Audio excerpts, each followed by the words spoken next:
Welcome to Day 4 of Catalyzing Change Week 2025. The UNHCR in April 2025 recorded that there were approximately 122.1 million forcibly displaced people in the world.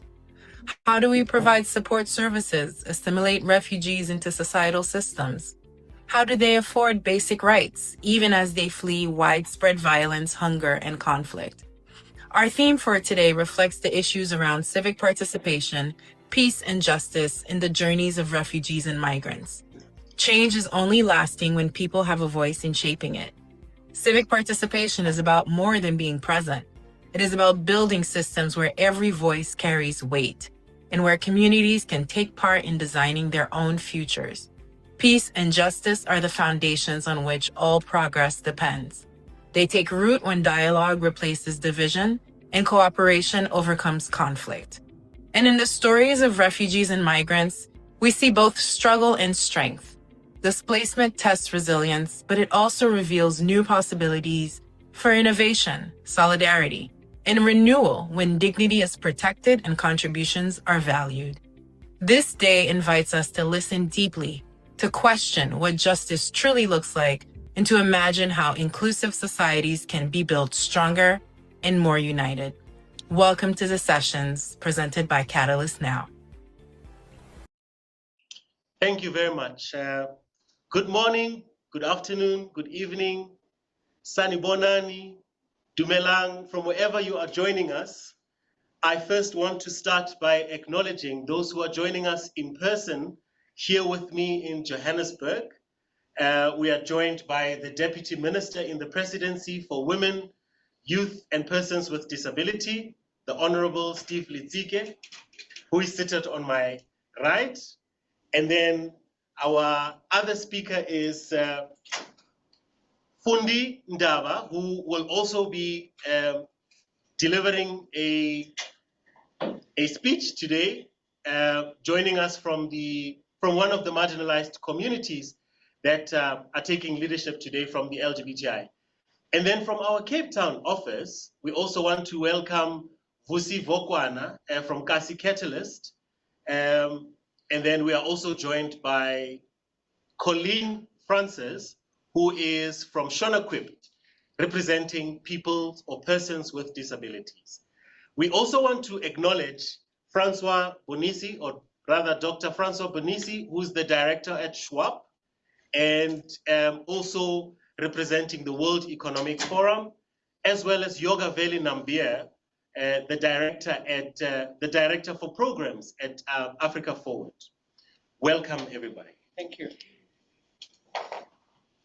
So for housekeeping, firstly, I want to acknowledge for all of you who are joining us online to say we have a translation, or rather interpretation, available because we are aware that we are also joined by persons who have a hard of hearing, and for you to be able to access that function at the right bottom, you click on more, you will see a tab that says translation, and then you click on British English, although the translator will be translating in South African Sign Language. I'll give you a moment to be able to do that, and then we can move.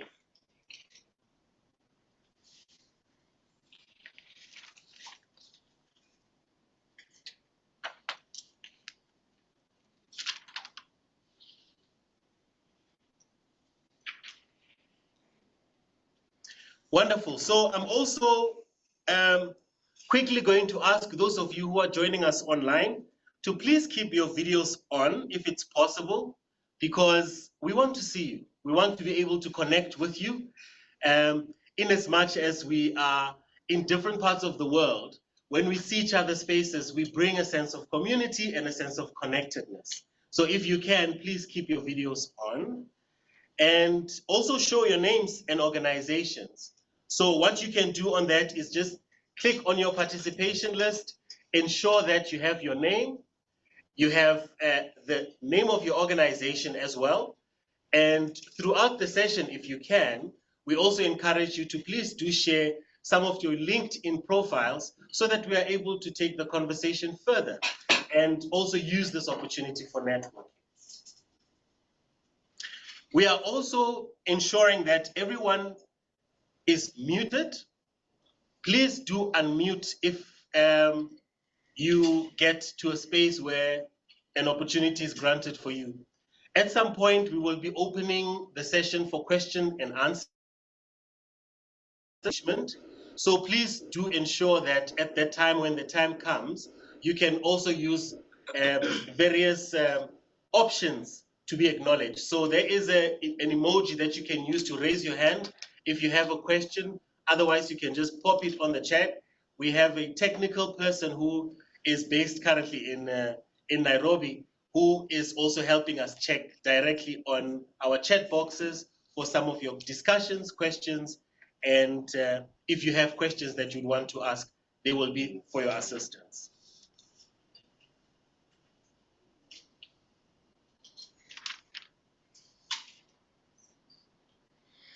And for those of us who are joining us in person, I believe that everybody has a notebook and a pen in front of you. So please do note some of your feedback questions, some of your discussions that you would like to raise on your notebooks, so that when the opportunity comes, you are able to quickly refer to it. But also, what we've made space for is that after our session, for those who are joining us in person, we have a networking session. It's going to be for 90 minutes for those of you who wish to join us, so that we can further the conversation. So please use the notebooks that are with you on the tables, because that is where we will be alternatively taking the discussions, because the time that we have is quite brief, and I'm sure we won't be able to address all the questions and even give everyone the opportunity to speak. So, for a bit of briefing, why are we here today? As South Africa concludes its G20 presidency, we stand at a pivotal moment. We've made bold commitments on the global stage about inclusive building and inclusion in terms of economies that genuinely work for women, youth, persons with disabilities, LGBTI communities, and those historically pushed onto the margins. But here's the question that brings it all together. How do we move from commitment to action? How do we translate beautiful policies into economic realities for the 1.4 billion people across our continent? Today's conversation, Ubuntu Economics Post G20, Advancing South Africa's Social Solidarity Economy for Inclusive Leadership, is exactly about that. So, we're exploring three critical questions today. What does inclusive economic transformation actually look like when we center Ubuntu values, solidarity, reciprocity, and shared benefits? What infrastructure do we need to move from policy on paper to opportunities in people's hands? How do we ensure that marginalized communities don't just participate in the economy, but lead economic transformation? So what makes this conversation unique is who we have in the room, or rather, who's at the table with us making the decisions. We have government leadership setting policy vision. We have global expertise bringing evidence and best practices. And critically, we have practitioners, entrepreneurs, ecosystem builders, advocates who are living the implementation challenge, challenge every day, leading from within the communities, often of those excluded or marginalized. So this is not a conversation about marginalized communities. It's a conversation led by the marginalized. So first, I want to introduce our keynote address. Honorable Steve Litsike, who is the Deputy Minister in the Presidency for Women, Youth, and Persons with Disability. who will frame South Africa's policy vision on moving from G20 commitments to domestic action. Then, we will then be joined by Dr. Francois Bonisi, the director at Schwab Foundation for Social Entrepreneurship at the World Economic Forum, who will provide global evidence and models of what works in building inclusive economies. After that, we will shift from framework to front lines. 5 practitioners with each dedicated to about 5 minutes will provide insights from the work, bringing deep knowledge, critical questions about what is at stake, concrete solutions as well. We'll close with an interactive panel discussion where we'll synthesize the insights and exact commitments. So that is your opportunity for those of us who are joining us to come with those questions, but to also provide yourself with an opportunity to add onto the discussion. And so now, it is my profound honor to introduce our keynote speaker. We're incredibly fortunate to begin this conversation with someone whose portfolio sits at the very heart of economic transformation. Please join me in welcoming Honorable Steve Letsike, the Deputy Minister of Women, Youth, and Persons with Disability in the Republic of South Africa. Deputy Minister Letsike's department is tasked with one of the most critical mandates in our country, creating pathways for economic participations for communities that represent both our country, creating pathways for economic participation for the communities that represent both our countries, our greatest demographic, our greatest demographic reality, and most understated, underserved, and often pushed to the margins and unheard communities. So as South Africa concludes its G20 presidency, a presidency during which economic inclusion growth was central theme, the Deputy Minister Letsike is uniquely positioned to help us understand what comes next. How does South Africa translate the commitments we've made on the global stage into tangible opportunities in communities across our country?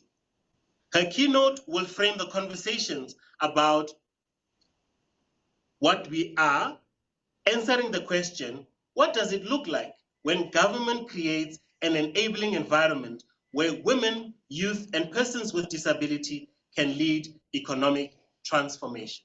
Honorable Steve, over to you. Thank you. No, thank you so much, Program Director. Thank you for the invitation, and really thank you for this platform to join this conversation, catalyst conversation, but also a cutting edge of how we think and how we move beyond the space. So fellow change makers that join this morning, allies, as well as distinguished guests, those who are here with us physically, but also those who join us virtually. It is good afternoon, or good day. So I'm grateful for the opportunity, really, colleagues, to address you during this Catalyzing Change Week 2025 and speak on this very same important theme, the theme that focuses from commitment to action, building pathways for economic inclusion in South Africa post G20 landscape. We gather here, it's early November, where we're having this conversation. This is a time rich with meaning. Just days ago, a few days ago, on the 1st of November, we had Africa Youth Day. It reminded us that our youth are key agents for social change, economic growth, but also for sustainable development. But we've also entered the month on the 3rd of November. This is a month that focuses on disability awareness, rights awareness month. from the 3rd of November until the 3rd of December. We are also going towards a Transgender Day of Remembrance, which will be commemorated on the 20th of November. This also underscores our resolve for inclusive, safe communities. On the 25th of November, we're going to begin the 16 days of activism, really against gender-based violence. A stark reminder that social equality or social equity is inseparable from economic justice. Now, these observances are not merely dates on our calendar. They are a call to action. They urge us to move beyond promises and act on our commitment to an inclusive economy where everyone can contribute and thrive. I've selected these days just so that we can settle even the conversation. The question here really is about what happens post G20. But I think we must realize that G20 is not happening in isolation. It's also happening during a period where we have to reflect. Now, South Africa stands at a crossroads of promise, but also a crossroads of paradox. We have no shortage, we have no shortage here in the country and globally of commitments, particularly commitments to inclusion. From our progressive constitution to policy for empowerment. Yet, on the ground, we have to realize that too many of young people remain excluded from economic life. Women, youth, persons with disability, LGBTI communities continue to face structural barriers that intersect and compound one another. An intersectional lens reveals how these barriers overlap. A young Black woman in a rural area, for an example, may face gender bias, youth unemployment, and geographical marginalization all at once. Our response must therefore be holistic and justice-driven, recognizing the full complexity of people's experiences. So in order to give this impetus to our discussion, we must confront some hard truth. First thing, South Africa's overall unemployment hovers around 1/3 of workforce, but women continue to carry the heavier burden. The jobless rate for women is at 35% compared to 31% of men. In other words, women are undeniably disproportionately affected because of the lack of thorough dignity at work. Even when employed, women still remain underrepresented, even when employed in the positions of influence, much more in managerial or leadership in the workplace. So we see this. This year we released a report towards the Commission on the Status of Women, CSW, and we released the South African report that's called the Status of Women in South Africa. And we looked at where do we even face much more problems. It's even in the private sector, where private sector women hold less than 1/3 of top management and 1% of the chief executive positions. That's the status, of many of the companies that are listed in the Johannesburg Stock Exchange. Women hit about 40% of households, often as primary breadwinners, and yet 14% of South African women land in the top income market. So I want us to put this context very clearly when we navigate this space. But we also realize there's a between responsibility and reward, and this mismatch faces what we call unpaid labor, which when you look at the overall care economy, what is really unpaid? And this is often said that no country can truly flourish while its majority of people are on the bench, and which in this case is women. So indeed, our economy cannot reach its full potential. For those who would know, our economy is growing at a very snail pace at 0.6%. It's very stubborn, and it's creating much more problems for us in South Africa and globally anyway. So we have to realize that who are at the lap of this much more carrying the burden. And we see these constraints of this glass ceiling and the constraints and that we experience, which are the pay gaps as well. Many of our young people face economic crisis as well. Youth unemployment is hitting up to 62%. And this is a reflection that we get in our statistician general report, that of that 33% that are unemployed in South Africa, 62% are young people between the ages of 15 and 35. This is a generation that we are reflecting with beaming energy. The generation that we see that their ideas and their potential is locked outside of these opportunities. So think of a wasted potential, colleagues. We must think about it differently. This is a wasted potential. Behind these numbers, it's human beings. It's greatness, it's intellect that we could tap on to actually grow our country, for this country to prosper. We are locking out what we yearn for as a country. We yearn for innovation, we yearn for creativity, but we also yearn to build this beautiful country of ours. So we cannot accept the conditions that we have a high unemployment rate. We've got women that faces the burden of exclusion, thorough exclusion. Then even if you expand to other marginalized groups, from youth with disability, it's even much more dire as situation. An estimated 80% of young people with disability remain unemployed.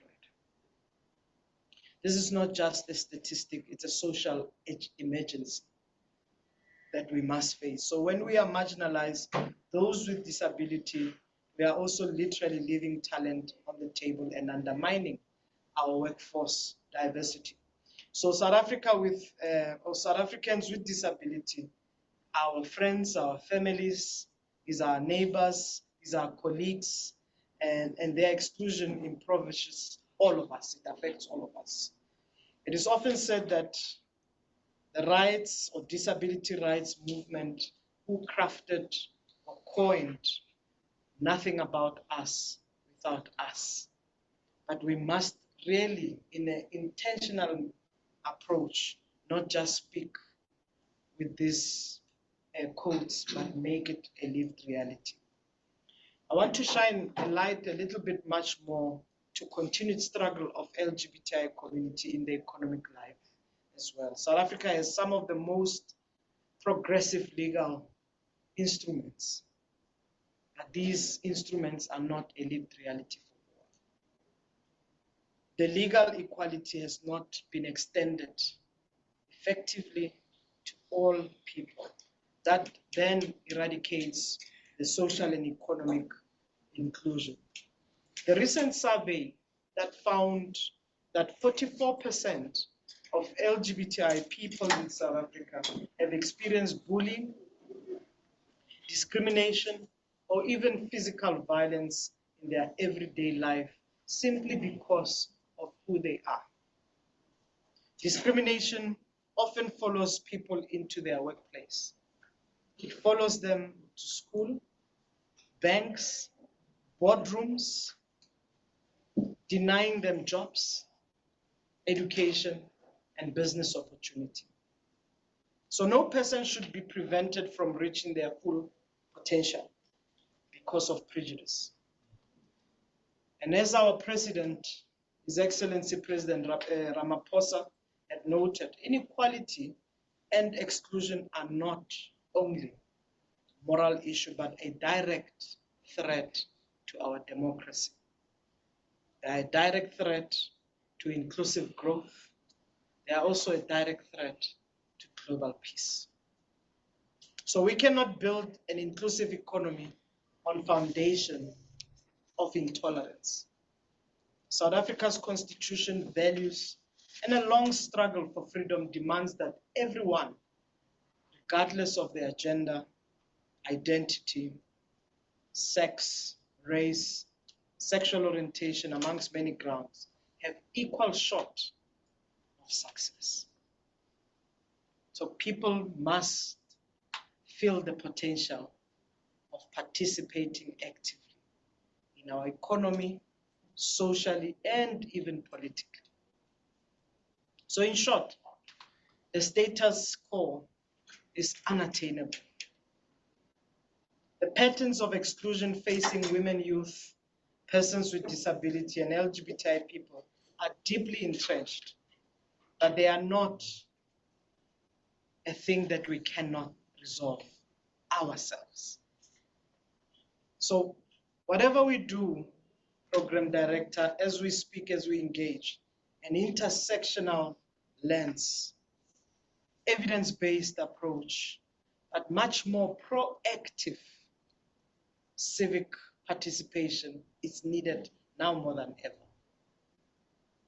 We must be guided by values and principles that we share to collectively move forward. We have data that provides us with enough evidence that also guides us where the gaps are. We have voices from our communities that even insist on accountability. So there's no excuse. And we know also, for example, that when we are giving every person a chance, that includes marginalized people, they become powerful drivers of growth and innovation. We know this. And by the way, because where our economy is, it will not grow itself. It needs women, it needs youth, it needs persons with disability, it needs LGBTI people, it needs everybody for it to grow. It's stuck because all the marginalized, vulnerable are not actively participating equally. So we need to unlock these opportunities. We need to be honest about it. We need to have urgency in doing so, to drive growth, but also to drive innovation. So of course, we've got women-owned businesses, and we see them day by day. When they are supported, women create jobs. I always say this, it might sound funny, but I always say this everywhere I am, that between women and men, when women have money, we know where this money goes. We see it. No, we do. We can track it. We can track it. Say it from a very heteronormative kind of setup. The salary, we can track it. Okay, it even pays school fees. It even pays a shirt for the men, and even their socks and shoes. But let the men hold that money. We struggle. We have to negotiate. We have to even ask for it. So certainly, we know, and we've seen it through women-led businesses, that when they are supported, they create jobs and uplift communities. And they even go an extra mile. So it's evidence. Those few men that does it great, but we want much more women to be on board. But similarly, empowered youth becomes entrepreneurs. Entrepreneurship is not a new phenomenon. We've seen it in our communities, even when people are young. Those of you in the town who grew up in the townships, in communities, any community that you grew up with, you could sell even sweets in school. You could come out of the schoolyard and you find Umam Tembu selling magwenya or whatever, fed cook or cook sister for that matter. Entrepreneurship is not a new phenomenon for us in Africa. It's something that have existed. So if we then focus on building and strengthening entrepreneurship and even building civic leaders so that they can attain civic responsibility, it will take us a long way. But we need to invest in skills, the right kind of skills that moves with time. Because we are in a changing world, it's demanding much more skills. That also includes digital technology. This morning I was in University of Pretoria and we're talking about the digital economy. So we need new skills. Tap on the potential of that. But similarly, this year, we have an opportunity, colleagues. Before we even speak about post, we have an opportunity, Katla. G20, for the first time in our region, colleagues. The next time it's back, it's in 20 years. You must understand it. So this is a moment, not only just for South Africa, it's a moment for Africa. We have this privilege of holding the presidency, elevating issues of inclusive growth onto the world stage. Under the banner that speaks to what we are engaging on: solidarity, equality, and sustainability. So our G20 presidency reaffirms this inclusive growth, and it tells us this is a moment that is imperative for all of us. It's not for government alone. It's a moment for all change makers in civil society, in private sector, communities, and governments. And we must seize this moment because it's not just a lofty idea. We placed the fight against inequality at the center. Some countries are even scared of that. We want to discuss inequality. By the way, it's happening in the global south. Many of the global south countries are still experiencing inequality. So what more do we want to really converse with global economic powers to face the reality? Why do we have economic corners that does not match the resources, the people, the potential everywhere? So it's quite important. President Ramaphosa convened an extraordinary committee on experts on global equality. And the report that was released just a few days ago, it's a very important report. I do hope, colleagues, you can have access to that report. It was led by Nobel laureate Joseph Stiglitz. Our president got a copy, final report, just 2 days ago. It produced a seminal, clear message.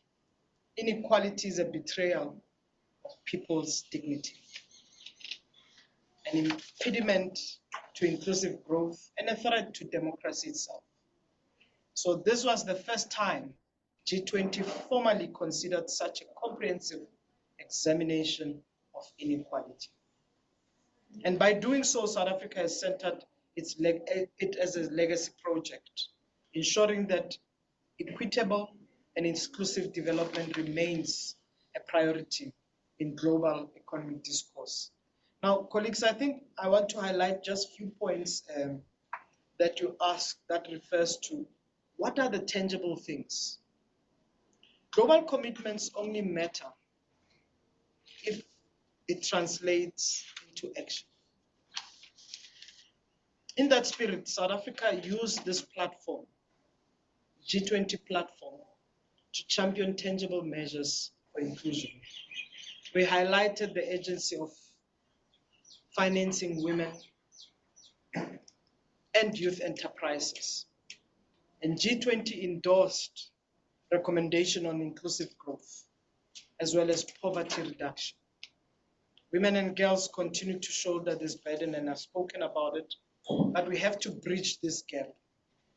If we don't speak about global action and put budget to it. Just recently, last week, we hosted the Empowerment of Women Working Group. Ministers of Women and Gender were here. 3 critical topics we focused on: financial inclusion, looking also at the issue of the burden of care or care economy, and the third one was gender-based violence. Our meeting ended up without a signed declaration, but with a chairperson's statement. Why? Because 1 or 2 countries could not agree on a language. So even if you're talking about inclusivity, this is where the anti emerges. So if all of us are sitting here on a catalyst change-making conversation, there are others who are organizing, such as us, who are organizing against this progressive conversation. I want us to understand that the conversation or the table of diplomacy does not result on agreed language all the time. And this inclusivity, what do you mean inclusive of all women? They will fight that language. Gender equality, they will fight that language. All people with diversity, they will fight that language. Because we don't agree. So it might be that we will agree on certain aspects, but we will regress on others. But what we were clear of as South Africa, we will not agree on a language that may be at the cost of what we believe in. And hence we even insisted on delivering a chairperson's statement as opposed to signing up to then saying we will agree to this language. We are not about to trade off what we believe in. And many other countries agreed with us on that. So another G20 legacy that we would have to think about is what we have committed to: systematic change, gender responsive budgeting, the quotas in the financial institutions. We've spent the last couple of months working with financial institutions, the banking sector in particular, where we're looking at quotas, where we're looking at meeting those quotas. And there's a commitment from many of these financial institutions to move to action. The legal reforms that looks at women's ownership of property and land, it's key. Put land, put property also in the hands of women, in the hands of young people, in the hands of marginalized groups is quite key. And also how we leverage on the public procurement opportunities. President Ramaphosa announced already in the Public Procurement Act that 40% of the public purse must go towards women-led businesses, 30% must go towards youth-led businesses, 7% must go towards persons with disability-led businesses. Right now, we're moving towards regulations because, as you know, you can have these targets. If you don't make it regulation, it's not going to happen. It just becomes a target at that level. So I'm really just sharing these bold commitments, colleagues, to use public spending as tool for equity. It's transformation, it's intentional, and really we must look at the kind of actions that moves us from rhetoric to implementation. And of course, the other legacy then speaks to the renewed focus on social solidarity economy. what we might call Ubuntu economies. But during the G20, we championed the idea of economic growth. That must not only just be strong and sustainable, but it must be shared by everybody. So in practice, it means supporting cooperatives, community enterprises, and grassroots innovation. So all these marginalized communities, Katlego, for us, the question then becomes, how do we prepare? Because if we're saying we want to economically participate, but it cannot just be a ticket like that. It means that we must prepare our society, our people, to meet the demands of matching and being competitive. So if we have then said cooperatives, community enterprises, grassroots innovators, policies are enabled and are ready for that, these companies, women, youth, persons with disability, or even led by LGBTI people must be prepared. They must comply. They must be trained, because some people may know how to do the work, but not know how to manage the business. Many of us have been in different institutions. Even I, at some point when I led institutions, and I said, you know, I can do this way. But don't ask me about how am I going to count 1, 2, 3. Get an accountant to do that. Don't force me to try be jack of all trade, because I will be not master of none.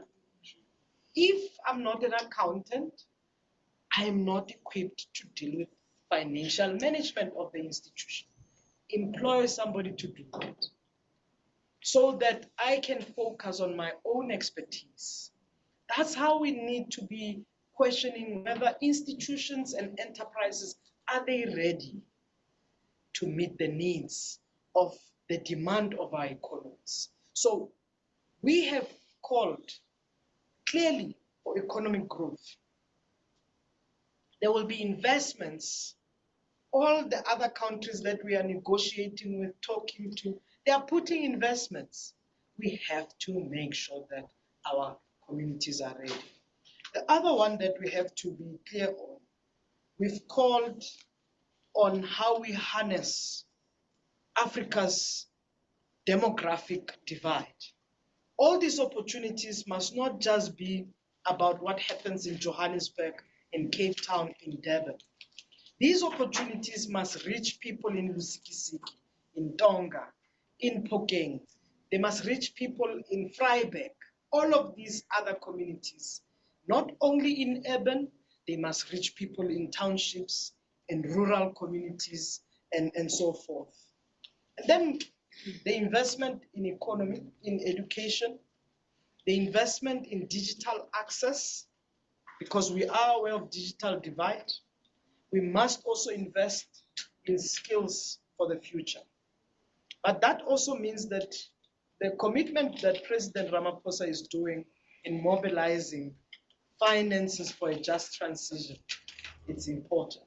We'll talk about humans, and we'll talk about environments, we'll talk about what is needed around energy and so forth, but we also need to talk about the green opportunity.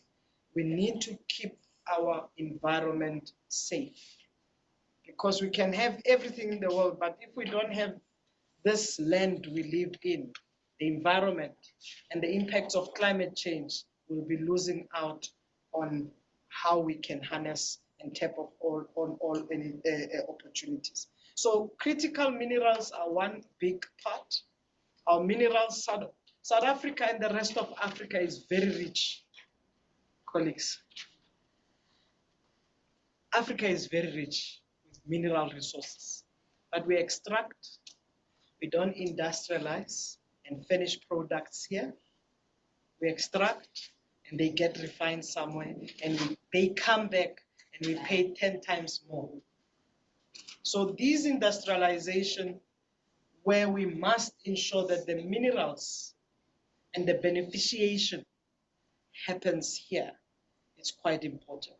So all these key things must benefit communities.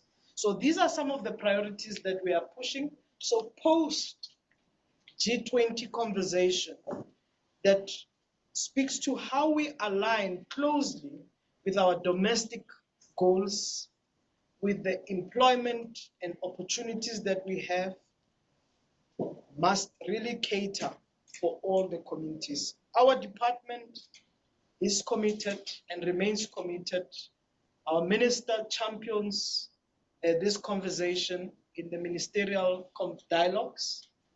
Our president is a champion of gender equality, of justice, and also of peace.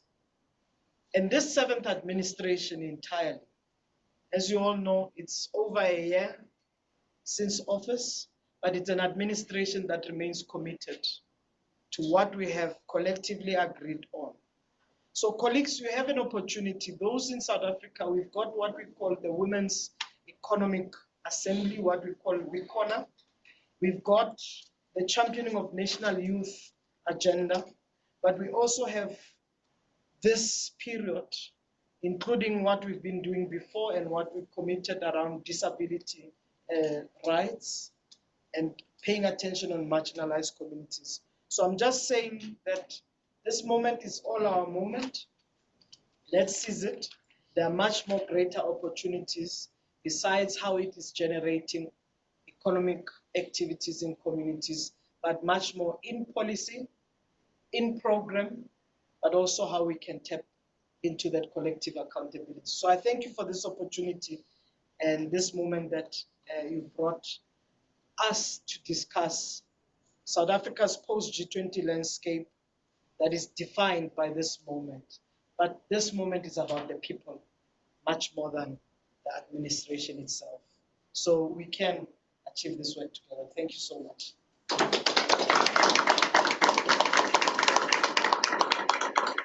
Deputy Minister Litike, that was very powerful. Thank you so much. You've emphasized in your speech that we can't build an inclusive economy on the grounds of exclusion.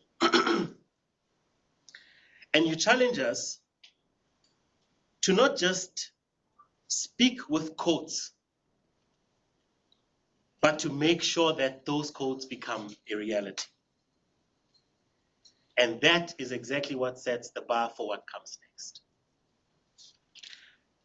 Now, one of the questions we must ask ourselves as South Africa implements inclusive economy commitments is, and it will be given a lot more framing by the next speaker, is what can we learn from the world?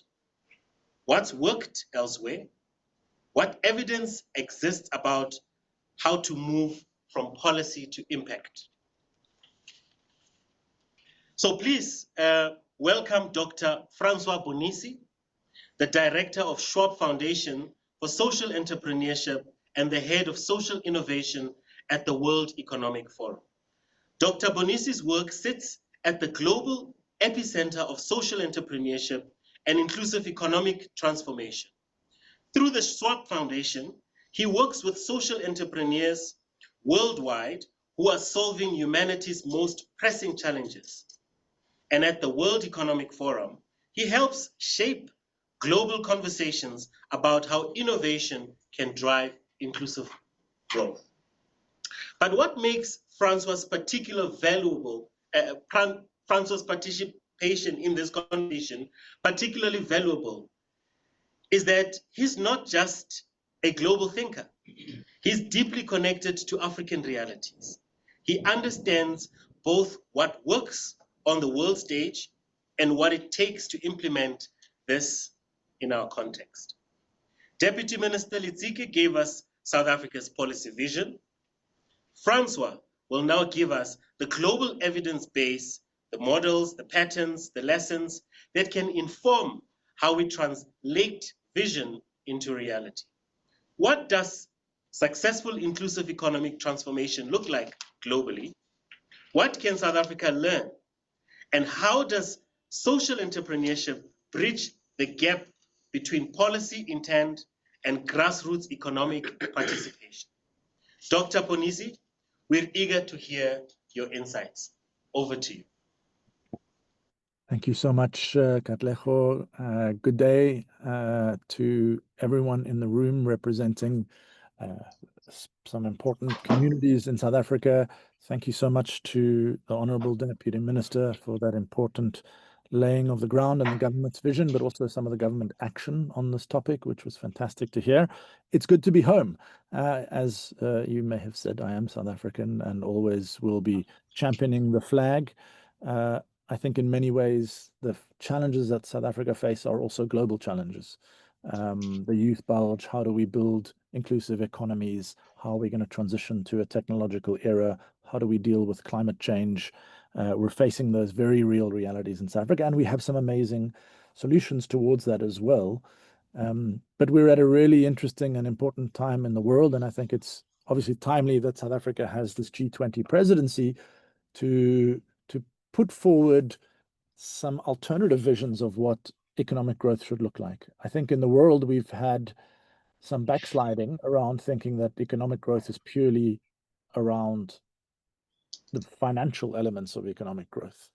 And I think the social innovation movement, and fantastic to be part of catalyzing Change Week again this year, to remind us that a lot of these solutions exist in our communities, exist in countries like South Africa, and need the push and the support and the visibility that this platform gives them. And Katlego, the work that you're doing and the work that Africa Forward is doing to advance that visibility and agenda and build the platforms for relationships with government and business is really important. And that's what we do at the Schwab Foundation. So I've been here again now for 6 years, and we try to create a platform for the voice of social change leaders in the global economic agenda.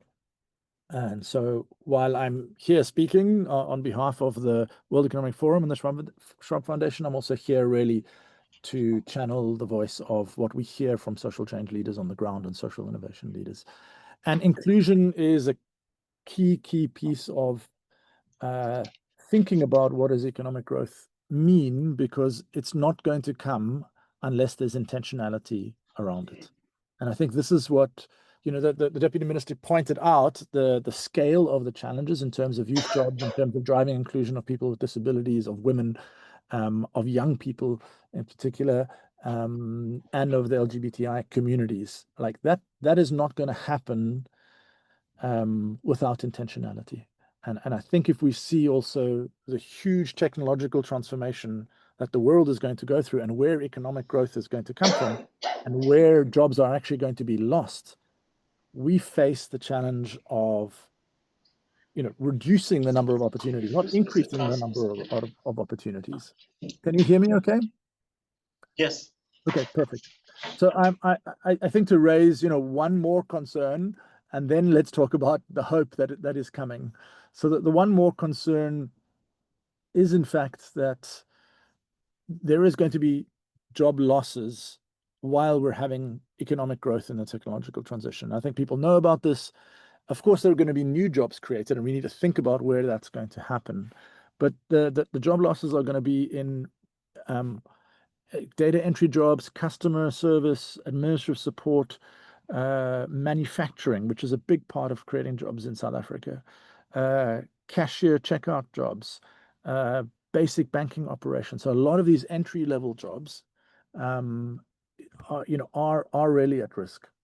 And so the inclusive economic growth at scale is not necessarily going to happen from large companies that are going to look to be more efficient in a technological era. So we do need to look at small businesses. We need to look at community-based enterprises. We need to look at cooperatives. We need to look at social enterprises.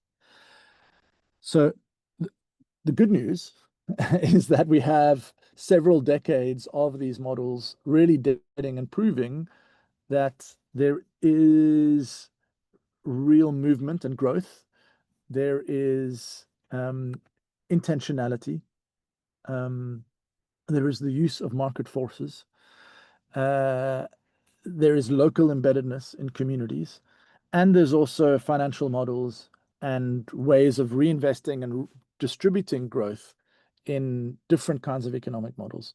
But it will require governments around the world, and this is starting to happen, to recognize that in the social and solidarity economy and in the social enterprise space, there needs to be enabling policies and incentives and investment if we want to see inclusive growth.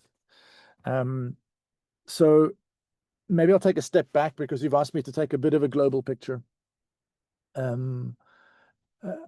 think many of you kind of will see how the world is changing in terms of kind of tariffs around the world and the pressure that's putting and the price that's putting on low and middle income families around the world, particularly in emerging economies.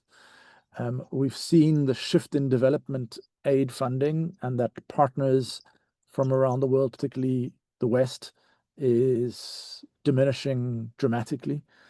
And therefore thinking that we need market-based mechanisms. We can't rely on charity and development aid because much of that has disappeared. And that we will need some strong market-based mechanisms to build and create inclusive economies that also sustain communities and our planet. So we've been tracking, and I think many of you who know me, and hello to many old friends on the call, I really believe that the social enterprise and the cooperative space is critical for designing what our future economy could look like, because it's a place where we can test models and where we've seen models to be tested. And these have been enterprises that are specifically focused on including people with disabilities. And we've got some great examples, both around the world and in South Africa, that are including people from marginalized communities, that are driven by women, that are inclusive in the LGBTI space, and actually create new economic markets where other people didn't see economic opportunity. And so I think it's something exciting to learn from these models around the world. On the global scale, we released a report last year, which we looked at the first set of data that has actually been taken, collating all the information in the world that has been developed on social enterprise and the social economy organizations like cooperatives and mutuals. And this is no longer a marginal movement, right? Estimations is 10 million social enterprises in the world, which is 3% of all companies and organizations, creating 2 trillion in annual revenue and 200 million jobs, which means it's larger than some whole industries in the world. And 1 in 2 of these are led by women, compared to 1 in 5 in the traditional economy. So there is now real substantive data to show this has a strong economic force, in addition to the inclusion and the intentionality and the impact that is embedded within the sector. That's 2% of global GDP. And this is enterprises operating in every region, from rural Uganda to the high streets of Seoul in South Korea. But it's really this idea that people and planet are placed before profit in an enterprise model. And it has different expressions in different parts of the world, and different legal frameworks that allow it to thrive in some countries, and some are just operating in regulatory vacuums as well. We know some of these are very large organizations, like BRAC in Bangladesh, employing over 100,000 people, partly a non-profit, but about a third of their organizations in the group are actually social enterprises, to companies like Patagonia, which reinvests all of its profits into supporting environmental NGOs. So it's also just demonstrating that inclusion is not, while it needs intentionality, it's not charity. There is a good business sense, and there is smart economics embedded in it if we're thinking and want to also talk about growth. So this global movement is gaining traction, but there still persist lots of barriers. Policy frameworks in some countries are enabling, but that's only about 30 countries in the world where there's substantive policy landscape, and insufficient recognition in many of these. We know that in Europe, there are 2.8 million social economy enterprises employing over 13 million people. We know countries like South Korea have a Social Enterprise Promotion Act. They have a whole state agency dedicated to supporting social enterprises. They have the Chamber of Commerce of Business committed to including them in their supply chains, to giving them returns for their impact. And it makes up 3% of GDP in South Korea. And for example, in Canada, They're essential and built into the public frameworks for well-being and healthcare. And so we know that government can play an important role. For South Africa and for the African continent, some of you may know the African Union have a 10-year strategy, which they launched last year for the adoption of the social and solidarity economy by African ministries of labor and other ministries in African countries across the continent. And that's something that I know that Africa Forward are working closely with, as are we, to support the Union in helping countries move that forward, along with ILO and OECD and others. But it sets a target, it sets an intentionality, and gives a profile on what's needed. So what we've seen across the world, Katlego, is that in fact, government does play an important role in enabling this to thrive. And in our report on unlocking the social economy, there were a couple of key policy levers. So recognizing and regulating the sector, unlocking capital and tax incentives, embedding the social economy in education and research. I think some of our universities may be here as well. Opening procurement, public procurement and private procurement for inclusive enterprises and social enterprises, and trying to think about our country's growth beyond GDP. Right. Some other countries are starting to do that. How do we think about that in South Africa? We have, of course, some fantastic social enterprises that are great models of demonstrating this in South Africa. I think Shonaquip, R Labs, many others that some of you may know, that are really driving inclusion, disability, or in youth. And then we've got some champions in the world. I mean, even in public sector, and thinking about social innovation in public sector, Taiwan, the ministry, the country's first digital minister, is the first openly bisexual public figure, and has driven kind of open innovation, allowing citizens to participate with government and develop their own solutions as citizens together, using government framework, government data, government digital platforms, but again, providing a space for LGBTI communities to really move forward. So, like, why do we need these organizations, and why am I making a big push on this? Because I think it's difficult to see where this economic inclusive growth is actually going to come from. And here we have a sector that we know exists already, that operates often, between the lines and spaces, because the 20th century model of thinking purely about for-profit businesses and purely charities and NGOs is not suited for what we actually have to face ahead of us in our economy. And it's kind of necessary because they're already there. They're working in communities in many ways. They're often, and this is particularly what I've observed in South Africa, that social enterprises act almost as an intermediary and a bridge between the formal and informal economies. If you're thinking about taking care of business or Silulo Luto, with some of these social enterprises, they actually play this really interesting bridge that helps to create economic opportunity and unlock what's in the formal marketplace, which is often where the big capital is, but then find ways to not only redistribute that wealth, but create new economic opportunities that wealth can circulate within more informal sectors. But they act as a bridge that allows the informal actors to actually have more power, more consolidation, more regulated access and channels to actually have on-ramps into the formal economy without everyone in the informal economy having to formalize. And I think that's important as well to recognize in this conversation, is that the informal economy is still a really important part of where inclusive economic growth can happen for people. But just thinking that everyone is going to formalize into enterprises is not realistic either.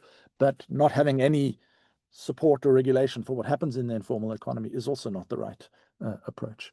So I'm not going to go on too much longer. I know you've got a lot of other speakers, but I do want to say that we're now going to be launching, and I think my colleague Leah Marie Phillies, another South African, is on the call. I'm not sure if Danson Gachini is here, but we've been leading the largest ever study on the state of social enterprise on the continent, and that's going to be released during the G20. There's some headline figures there which are really exciting. this really followed on from our data last year, the global data, where, of course, there were some gaps in data around the world, particularly in Asia and in Africa. And so we've tried to fill that gap. 5-country study: Cameroon, Ethiopia, South Africa, Ghana, and Kenya, I believe, as well as collecting some existing data from other parts of the region.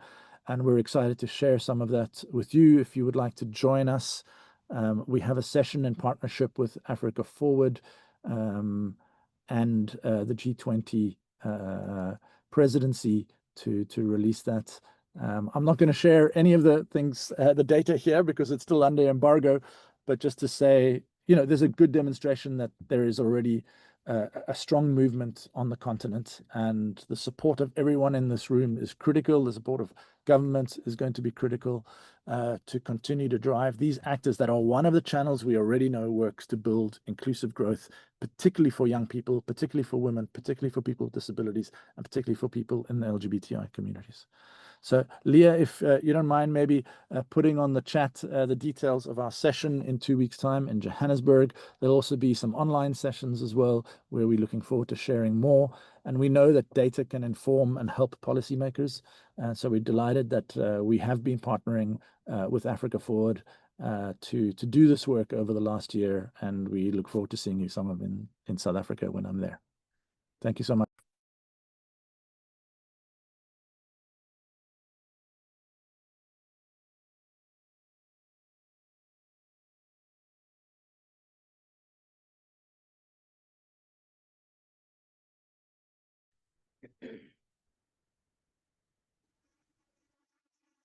Thank you very much, Dr. Francois, for bringing the perspective forward for us. I think one of the most important things what you mentioned is the opportunity that there is, particularly for our country, is moving forward, particularly with social solidarity, economy, policy that currently sits with the Minister Sister Organization, Sister Department, the Department of Trade and Industry. Am I just Oh, okay. I will try to connect this. Can somebody help me mute it? You can also give him host rights, then you don't move it to. Yeah. Just, yeah. It's that audio. Super. Okay.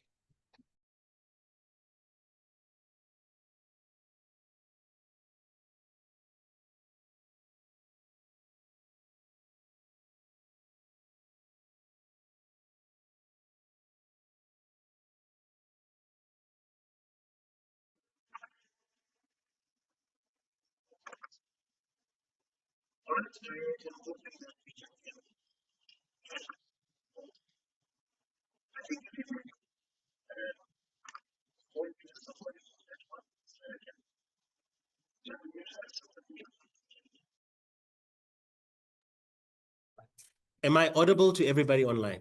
Yes. Wonderful. I wanted to say thank you very much to Dr. Francois Bonisi for giving us the global perspective and then bringing it back to us here at home and helping us connect it locally on the ground.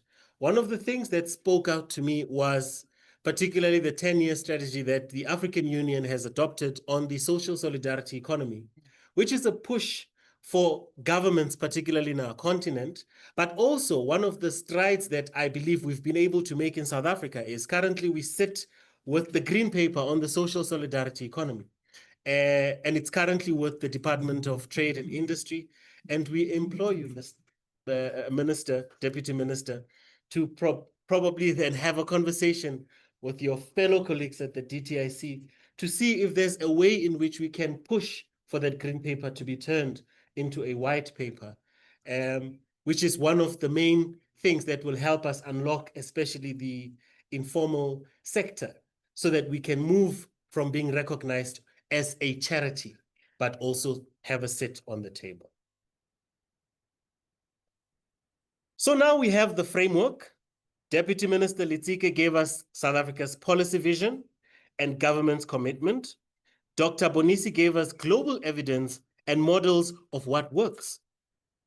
Beautiful frameworks, inspiring vision, evidence-based approaches. But here's where the rubber meets the road. What does all of this, the policies, the commitments, the global best practices, what does it look like on the ground? What does it feel like when you, the entrepreneur, trying to access that funding? The disability advocates trying to create economic pathways, the township innovator trying to scale. For the next 25 minutes, we're going to hear from practitioners who are living the implementation challenge and demonstrating what's possible when we remove barriers. Each speaker will be given a moment so that their insights will be concentrated and powerful. They've been asked to share 3 points: a critical insight from their lived experiences, a thought-provoking question about what's at stake if we fail, and thirdly, concrete solutions and actions we can take. These aren't theoretical voices. These are leaders demonstrating inclusive economy in practice. Listen for the patterns, listen for the gaps, and listen for the solution. So let's begin. Our first practitioner's voice brings the continental perspective that we need. Please welcome Yogaveli Nambier, the Director of Policy and Ecosystem Development at Africa Forward. Yogaveli's work focuses on the gaps we've been cycling, the space between progressive policies and the economic realities across Africa. She understands what infrastructure is needed to advance and activate the commitments we make. Yogaveli, what should we understand about policy ecosystems gap? What's at stake and what are the solutions? Great, thank you so much for that, Katleho. Good afternoon, everyone. I'm really happy to be here. And thank you, Minister, for a really powerful opening. I just want to confirm that you can hear me. You can hear me well? Great. Thank you. So just to reiterate, I also believe that the battleground for Africa's future is in moving from policy to practice. As the Minister eloquently mentioned, we've got paper strong and ambitious inclusive economic policies, but absent implementation. And that absent infrastructure means that the continent is bleeding potential, because the ecosystem needs to turn those intentions, good intentions, into action, and this is where we're weak. So what is the cost when ecosystem infrastructure like the coordination, the incentives, the logistics, the finance, the networks, if they're not built or activated efficiently, we lose entrepreneurs and enterprises. So South Africa's rates of entrepreneurial activity are lower than peer emerging economies. There are many barriers. A study a few years ago called the environment hostile towards entrepreneurs. We have licensing burdens, red tape, fragmented support systems. Studies I've done with women entrepreneurs in townships speak to severe barriers and constraints that lead to business discontinuance on a weekly basis. SMEs face failure rates of 80% in the first 2 years. So every small business that never makes it past year 2 is an innovation, a job, a supplier link lost, a local multiplier that vanishes. There's the innovation drain. So policy may call for R&D, for inclusion of disadvantaged groups in tech and innovation, but the infrastructure for that inclusion remains weak. The other risk is missed value chains, right? We speak about ACFTA, intra-African trade could flourish, but without the physical infrastructure, without roads, ports, logistics, etc., and then the ecosystem to support that, that wealth is exported. And then, of course, there's the human cost and dignity, cost to people's dignity. When policies promise inclusion, but the infrastructure favor and is fine-tuned only to the few, then the vast majority are excluded. And as one report from one of the foundations said, when a crucial resource or factor of production is excluded, the economy is not living up to its purpose. And women are over 50% of the population. And the minister emphasized the rural-urban divides. I won't go too much into that. But this privilege of geographic location affects access and who gets into the room, whose voices are heard, whose needs are met, who becomes a participant in a program, who gets access to funding, who accesses supply chains, and even if they are counted in data that's gathered. And so they become invisible within society. And this is where inclusion means you first have to dig deeper to know who is being excluded, what are the layers of exclusion. With the social economy, we've started to elevate the SSE co-ops, nonprofits that trade, social enterprises, community businesses into policy statements, the continental strategies Francois spoke about. You know, a handful of African countries have dedicated SSE or social enterprise legislation. South Africa, as you rightly mentioned, has the draft green paper, but that has been ready since 2020, 2021. It's hit some bottlenecks. We're in fact working with the DTIC to resurrect that. So Deputy Minister, definitely the support is very welcome. And we need to get that going again so that we can have it adopted as policy. Kenya, Ghana, Uganda, Tunisia, Senegal, Morocco, each host pockets of policy activity. They have units and advisors for the SSE. We've in fact invited a representative from Senegal to speak at the Africa Forward Summit coming up in 2 weeks' time. But the formal legal definitions, the enterprise categories, the reporting standards, tax, public procurement, all of those pathways remain inconsistent. And continentally, our alignment is very shallow. Policy ownership differs by region. The 10-year strategy is yet to be operationalized into binding national commitment. What does it mean in terms of financing or monitoring mechanisms? So without that continent-wide infrastructure plan, especially for logistics and procurement, etc., the ACFTA and other such opportunities are just notional. So to bring it to South Africa, I wanted to give you a sense of an instrument that has shown what partial activation can look like. So the Social Employment Fund channels public funding via civil society partners to create work for the common good. It's a social economy lever nested inside the presidential employment stimulus. And it demonstrates a delivery vehicle that can contract social organizations at scale, but it's time bound and it hasn't yet integrated with like what does a long run market access look like.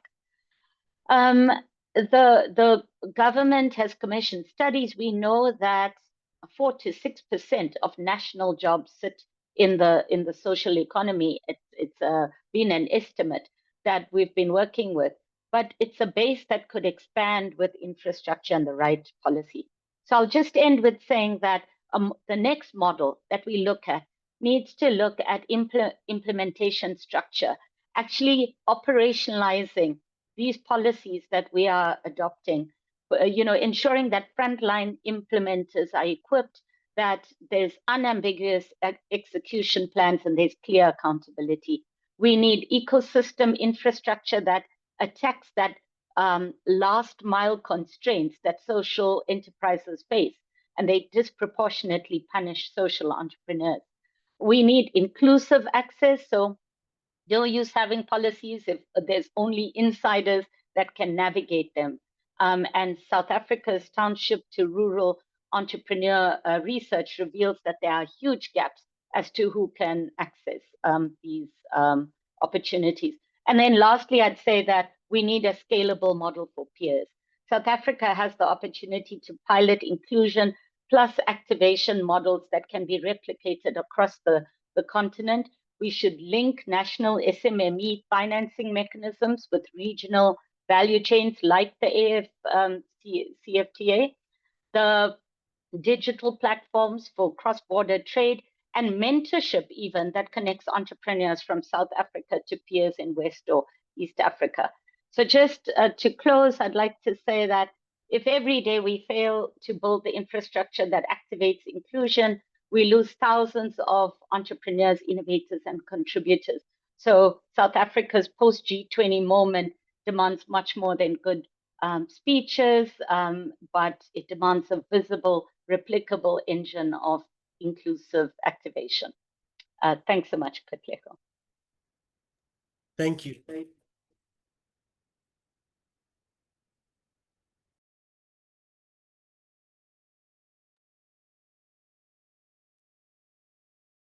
Okay. Thank you, Yogaveli. That continental lens on the ecosystem gaps sets us up quite well for the next available speakers that will be helping us to put a little bit of the meat into the bone. Please, everybody, welcome Colleen Francis from Shona-Equipped. Colleen brings both lived experiences as a person with disability and entrepreneurial success in creating accessibility solutions. She'll help us understand what we lose when we exclude persons with disabilities from the economic opportunities and what we gain when we remove these barriers. Colleen, over to you. Good afternoon, everyone.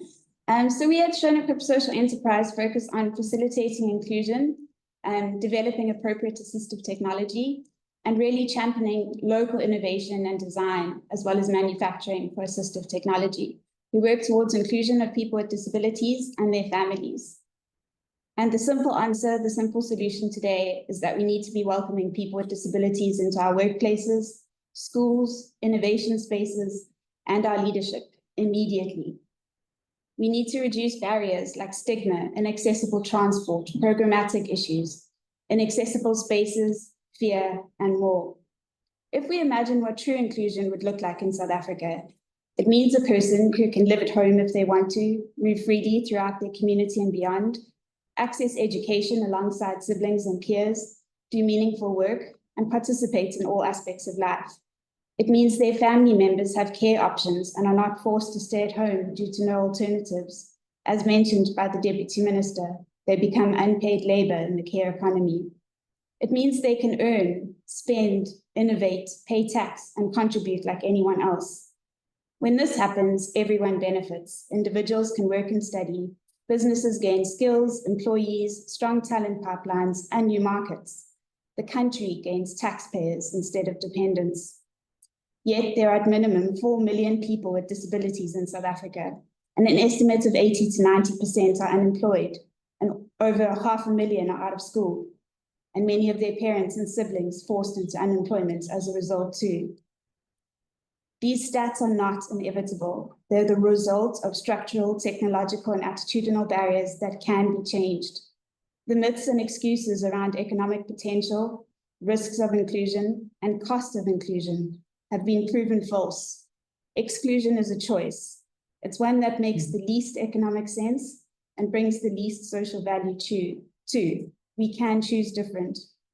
Inclusion isn't charity, it's economic justice. We don't need donations, we need investment, inclusive design and equity measures, not through parallel systems, but through mainstream systems that accommodate everyone. The social and solidarity economy should also not segregate, but invest in programs that are universally designed and accessible. Gender, poverty, and other factors affect people with disabilities too. Compound marginalization is real and needs to be addressed comprehensively. I'm still coming to terms with my story and how to tell it, but I think it's a tangible example of how to reduce barriers, how reduced barriers increase economic participation. I live with a rare incurable condition that requires expensive monthly treatment and impacts my energy levels significantly. That said, with the right opportunities and accommodations, I've been able to learn, work, lead, pay tax, have medical aid, house myself, and even spend my own money at my own will, wisely or otherwise. It's only through privilege and one enforceable policy based in equity that ensures my legal right to medical treatment that I have faced fewer barriers. If I hadn't, I would likely be regularly unemployed, dependent on government care, and my family's financial future would look very different. My mom certainly would not be retiring next month. People would pity me, not just see me as a fellow human in the same space. My story shouldn't be inspirational. It shouldn't be the exception. It should be the norm.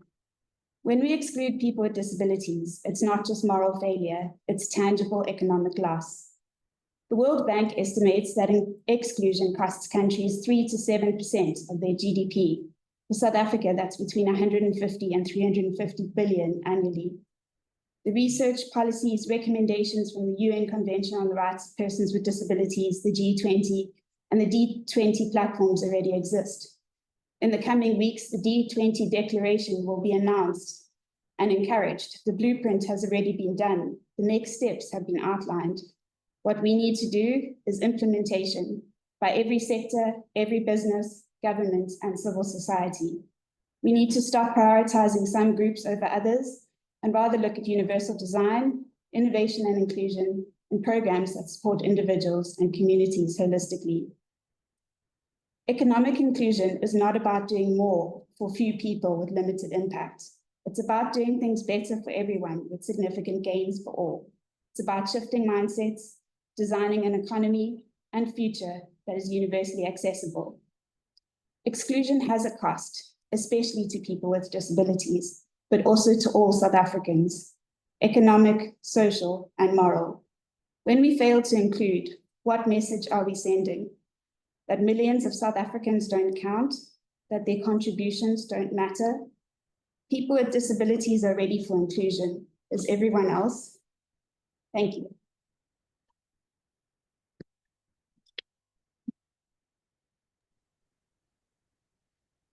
Thank you so much, Colleen, for that. You've reminded us once again of what accessibility and inclusion actually requires.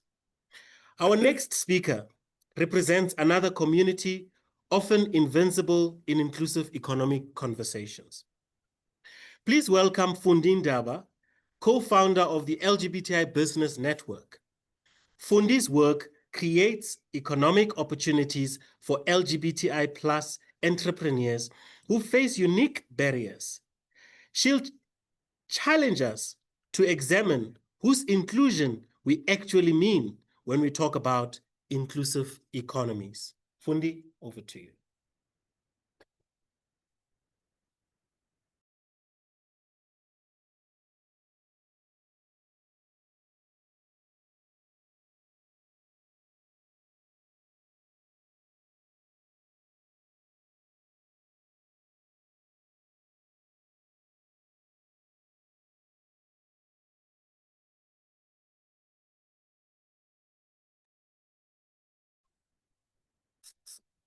I think I'm audible now. Okay. So I was saying I'm honored to be part of these conversations that are meant to empower us with probably possible solutions into the future. I am part of the LGBTI community, and I'm part of an institution that is specifically engaged in empowering the grassroots in our community, LGBTI communities. Interestingly, one might think that the community is not as challenged as it's assumed to be. And yet when you engage on conversations, you'd learn a whole lot of barriers that are impacting the communities. One of which would be in the way that they are discriminated. And as a result, they fear being open and engaging about their sexuality and how it impacts them. These are individuals who could not go to school, who could not finish school, who are not engaged socially based on the families, members of society discriminating them. And that rejection results in them not fully realizing or striving as equal community members that are heteronormative. They experience violence and safety. And there's lots of hate crime that is communicated currently directed towards the LGBTI community. They experience economic and employment barriers that is based on the bias as a result of recruitment of people that are recruiting. Eventually end up being engaged on informal sectors and or informal businesses. Sometimes even when they do go to banks looking for opportunities, based on the biases by those that are leading those conversations, they are discriminated in a way. They do not get the opportunities of funding in the same way that would have been directed to other groupings. There is more a challenge specifically on transgender individuals and intersect people too, who are discriminated specifically based on their identity. And that goes to education, employment, health support that could be granted to those individuals. As a result, that also impacts them. And also, I just liked how Francis and our Deputy Minister Steve have shared that there are few and far in between of the representation of the LGBTI persons in the policymaking platforms, which can help change or deter the current situation that we have. Now, for me, you've asked a critical question, and the question was, what is our contribution as the community? Which one would then want to ask, what is it that these individuals are capable of being in the economic space? We would like to have employment and skills opportunity, which is what our contribution can be in this sense. Power, purchasing power, with contributing towards 20 to 40 billion in the economy as the LGBTI community. And in the innovation and creative space, I'd say most companies who would have had included the LGBTI would tell you that those individuals placed in those spaces are able to be more innovative and engaged compared to the other individuals in the organization. Having said that, one would want to bring the question that you had, which for me was an interesting one. What is at stake? You would say what is at stake is, if we can continue with that, there will be possible loss of income if they are contributors of up to 4 trillion globally. In South Africa, we speak about tax revenue collection. If they're not contributing, there's a percentage of loss in terms of the contribution towards the development of society and community. But also, imagine how they would be impacted as the members of society if we are not taking cognizance of the challenges as they happen. Violence is going to continue that is directed towards them. They might not be granted the opportunities of employment in the same way as other individuals are, then rendered not impactfully thriving. It brought me to the question that asks, what do we describe as Ubuntu economics? I think I like the language that our Deputy Minister shared, that we would need to have a language that speaks to what is it, our understanding of this Ubuntu economics. For me, or for us, it would be answering to the question that asks, what does inclusion look like? It looks like a society or an inclusive community where all humans can thrive, including the LGBTI community, meaning there's no discrimination, which then can be translated in values that speaks to compassion. We understand your background, we understand your challenges, we understand that you would need more skills, you'll need more support, you'll need this. it speaks to the compromise that we need. I appreciated what could be directed to women in terms of a compromise or opportunities that are granted to them. We're speaking 40% opportunities, but we're also speaking about resources and assets like land and any other being granted to them to be able to function in society. And more so empowerment that would require that would be specific to possible skills development that we can have in general. I want to then go to the last bit of my conversation. That would be, what are we saying post 20, the G20? Yes. So in listening to what is being shared, unfortunately, fortunately, we would want to be another people that are recognized in the room. We have said that our work would be directed towards the 40% it's towards women. We said 30% it's towards youth. And we said 7% is towards the persons with disability. And I listened and probably would have loved to repress on record so that it's clear on whether the LGBTI community is included in that list, or is it the 23%, or is it the 5% of the 23%? You'd want to know. And it's very clear that we are not included as yet. As a result, this challenge would continue forever if there are no indicators that are specific to the LGBTI. I would urge that we do develop the inclusive LGBTI indicators in the same way that we have for persons with disability, for women, and for any other sector that we have identified, and the bigger group, so that our BEE or our scorecard or our indicators are all inclusive of these individuals, including the LGBTI. It could be based on the populace, 8%, 7%, 6%, that also could be regulated. And maybe having the conversations on indicators can give us clear needs for each letter of the LGBTI community to know exactly what is expected and what support do we need to give to each groupings in that way. I'm hoping that there's a commitment, not just from government, but also from the public sector, no, the private sector, in terms of the being included in the economic growth.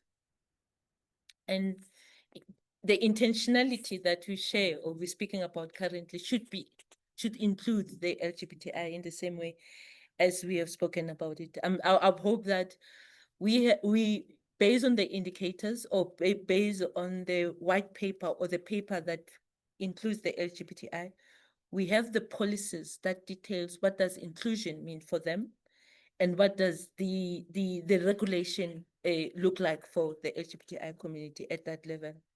I'm hoping that there is partnership with the agencies, and development agencies for skills development that is able to ensure that the LGBTI community is trained. More so, a platform where the discrimination, hate crimes are recorded so that it's clear, because then we talk about it, but we cannot quantify it. So the data would be very important in that instance.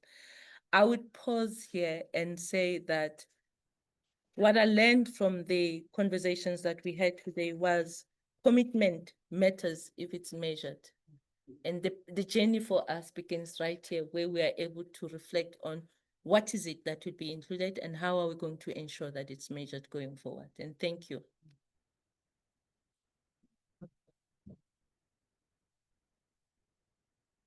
Thank you for that, Fundi. Thank you for centering LGBTI economic participation in this conversation.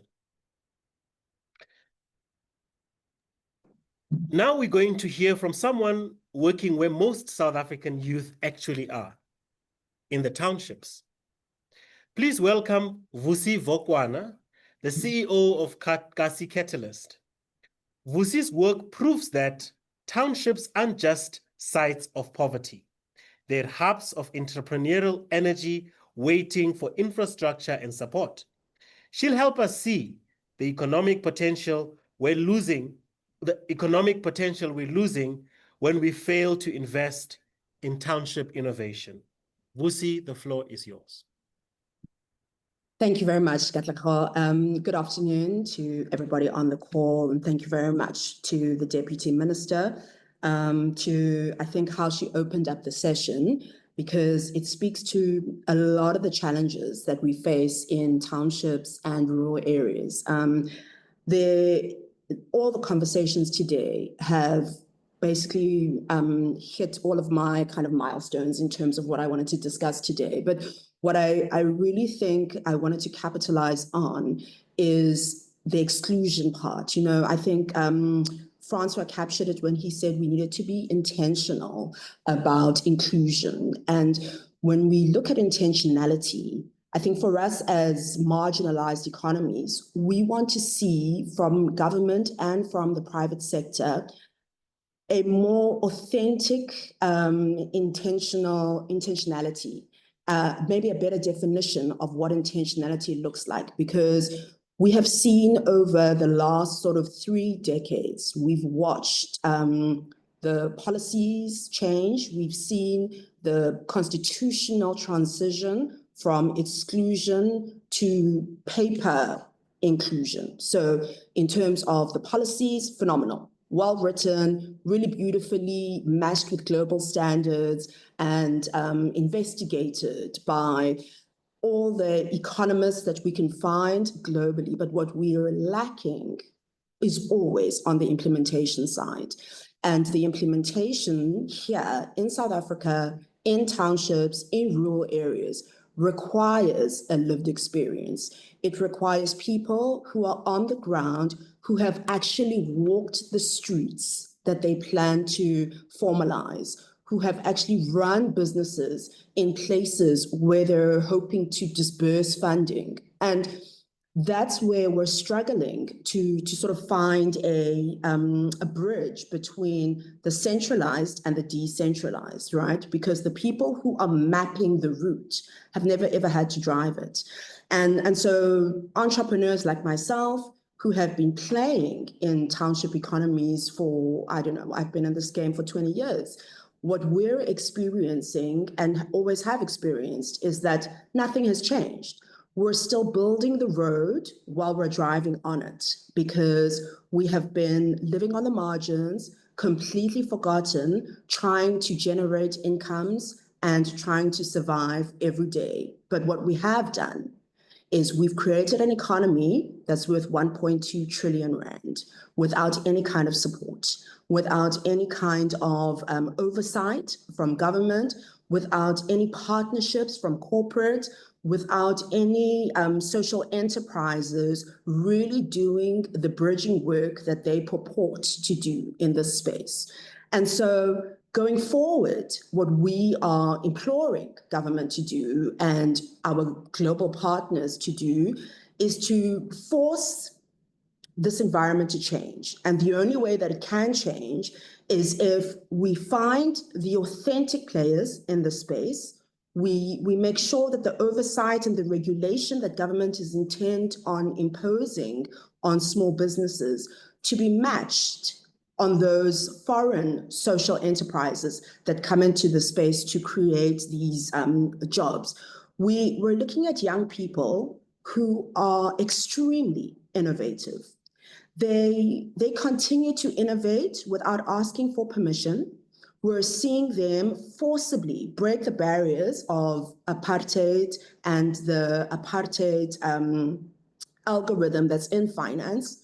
We're looking at a situation on the ground today where there is a funding gap of 450 billion rand in the emerging market.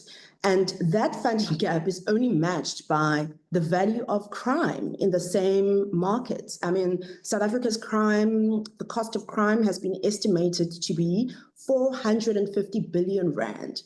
So we're sitting at equilibrium. The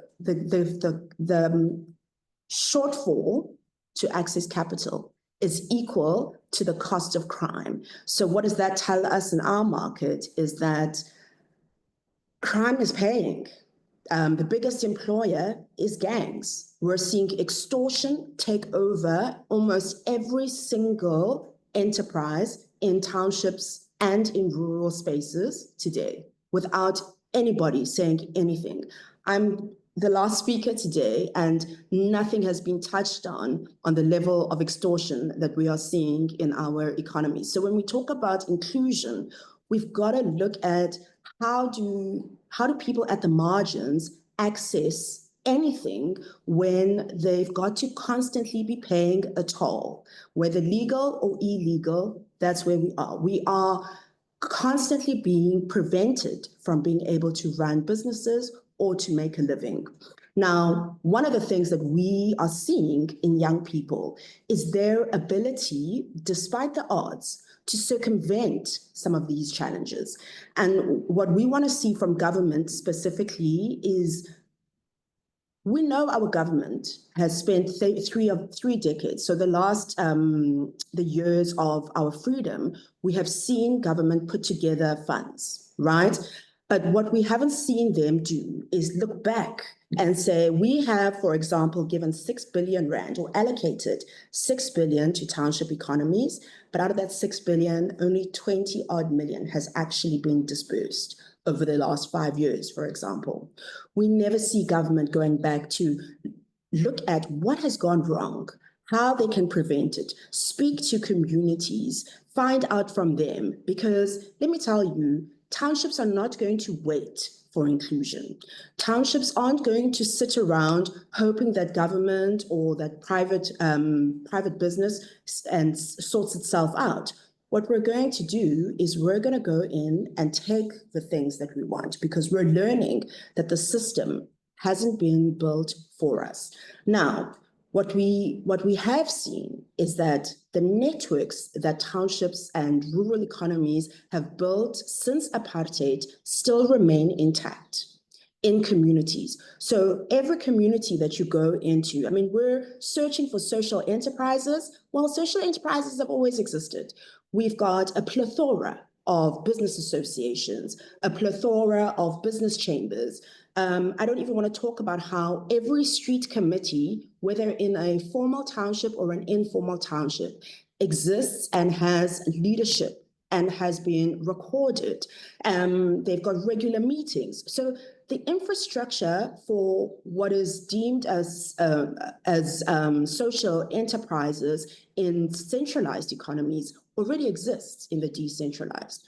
What we're learning as Gasi Catalyst after 20 years of evidence-based mapping is that we are having to train the centralized economy, give them the skills to understand, or the paradigms to understand what is actually happening in these economies, so that they can look at us differently, so they can judge us differently. They can see us for the value that we bring to the market and to the GDP. And I think in closing, the biggest challenge that we have as South Africans is that if we continue to ignore these economies and what they can bring to the table, we're going to find ourselves in a situation where we are overrun by criminality, where we are overrun by people taking for themselves the things that they believe they deserve. This is the time for us to sit down, look at these budding economies for what they are, and stop judging fish by how they climb a tree. Thank you.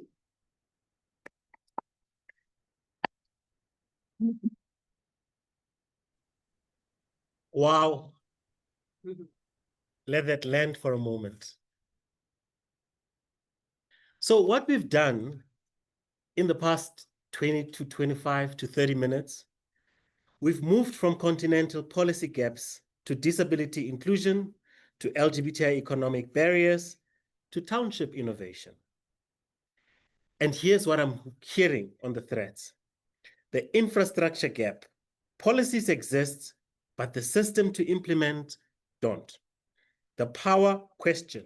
Who leads? Who decides? Whose voices matter? The urgency. Every day we delay, we lose potential entrepreneurs, innovation, economic energy. The solution exists. We've heard them. The question is, will we act? So for the next few minutes, I want to bring all our speakers back into conversation, but also to invite all of you who are joining us in person, as well as virtually, to use this opportunity to ask questions, push back, but dig deeper. This is our moment to do exactly that.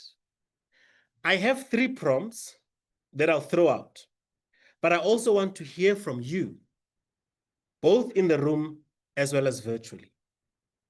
So if you have questions, for virtual participants, I would implore you to please type them in the chat box, or if it is really burning, you may raise your hand and then we will acknowledge you and you'll pass your question.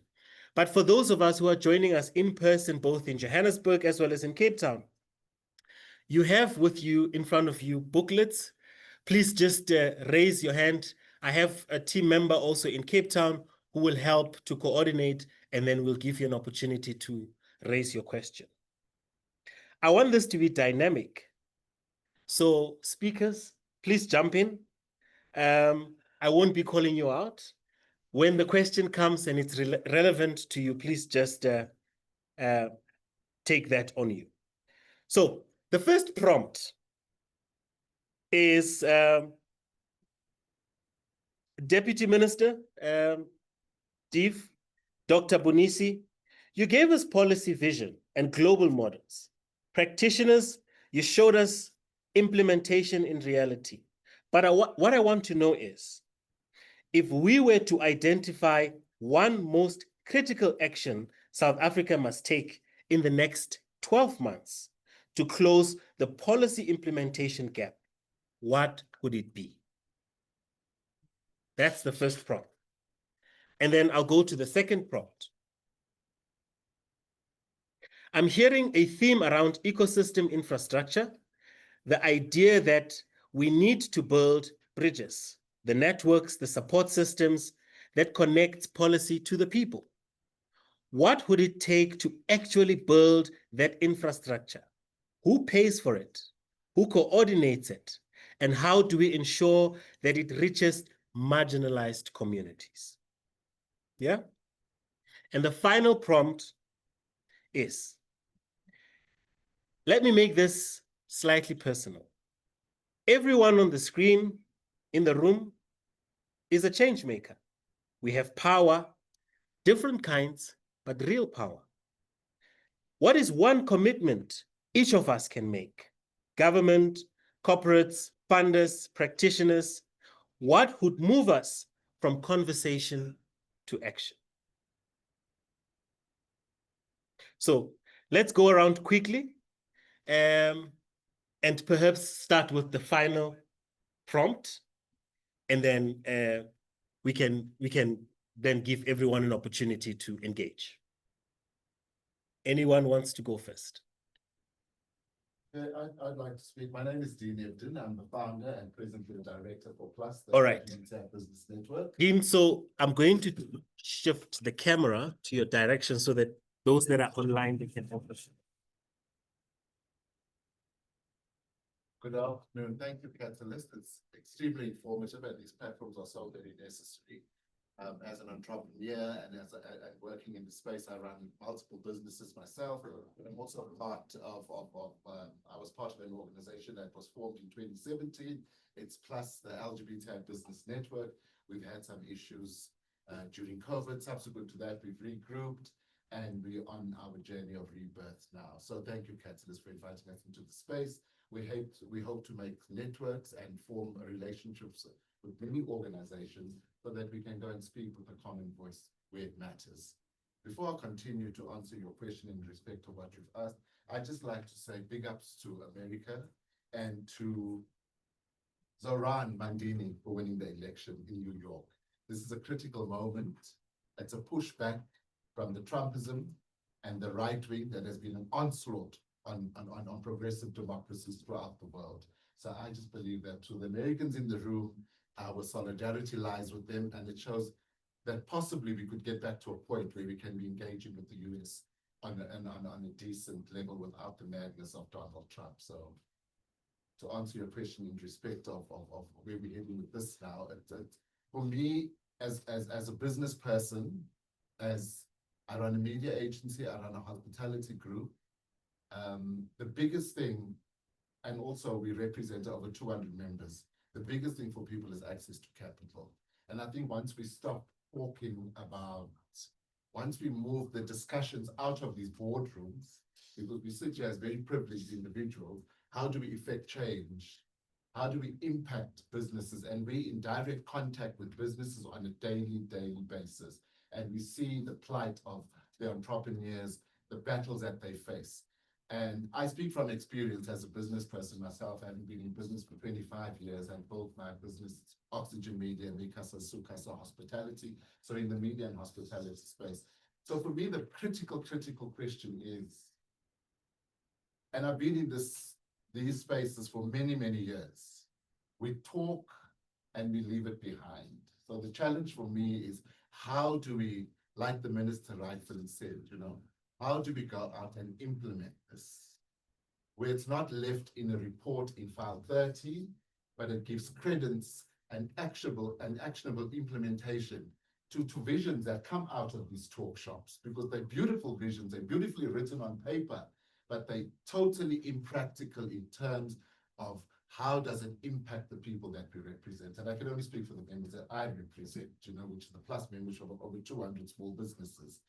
So moving forward, I mean, for me and for our organization, Just to wrap it up, yeah. Yeah, to wrap it up, moving forward for Plus is to look at solutions with like-minded organizations, but to take it out of the boardrooms and take it to our members and ensure that they get the necessary support, both financially and otherwise.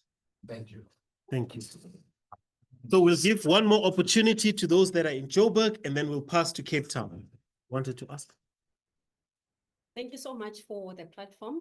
I was touched by many speakers here on the presentation. And I think I'm asking the same question that was asked. How do we move from policy making to impact? And those who are mapping the route, as Vusi said, how can we get them to really drive it?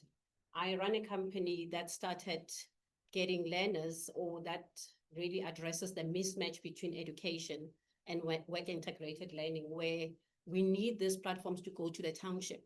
And it's not even about skills shortage or unemployment half the time. That's my belief, because I've gotten those people in my space that business paid them, because we always hear that there are agencies that would get us involved and where these guys would be paid while we host. But over 13 years, I've been really bootstrapping and really been out of pocket myself. I've never been funded by any agency. I've applied, I'm compliant. I've had my fair share of being burned, where I had an accountant, 2 accountants, SARS literally knocked on my door. 500,000 later, I've learned my gigs, I've learned along the way, but I still make an impact. So I do believe what the minister is saying, we can't wait for the government, but we also need to move away from these platforms and really be out there. I mean, we've applied where the government would come, your CFOs would come, complete all these documents, come to our spaces where we are expanding, doing Airbnbs as well. We run canteens. I've actually moved away from public sector and MFMA myself, having been in corporate for many years, because I've said, I don't want to take the risk of losing my business. And I'm in corporate by default, running canteens, doing events and catering, cleaning services, literally partnering with Rosebeck colleges and going to be a guest lecturer in these universities, to literally say to a third-year students, how can we do it better? They are not ready. Third-year students are not ready to be on the ground to run businesses. I come from corporate, where I understood that being an expertise in accounting doesn't mean you can run a business, as you alluded to, Minister. I've had to learn 13 years of my life, and we are saying we are tired of our people reinventing the wheel. We are bridging the gap as a minority, trying to get them to really move from where we are, fast forward to where we are today. I have a network of entrepreneurs where we are trying to share insights and say, how can we move from a 3-year mortality rate and really get into the space where our entrepreneurs can run, but they're all talking the same language, funding. The government is not there, but we are saying it's not just funding as well. We are tired of companies and corporate that are claiming monies from government, saying they are training us, upskilling us without even understanding what our requirements and needs are. It's just a box ticking exercise. So for me, I really hope at some point we'll move beyond this, thanks to the Pan-African Commerce of Chamber for really opening these platforms for us to be here as community of entrepreneurs, where I can take this to our township entrepreneurs and say, guys, you might not be in the room, but I am here on your behalf. So I would really appreciate if we can move, you know, beyond this to really a successful journey. Thank you. Thank you. Perhaps while we also ponder on that question, we will give two opportunities to the in-person participants in Cape Town. And then I'm hoping that those that are online are also posing questions. And then we'll give two people online an opportunity to speak. Over to you, Cape Town.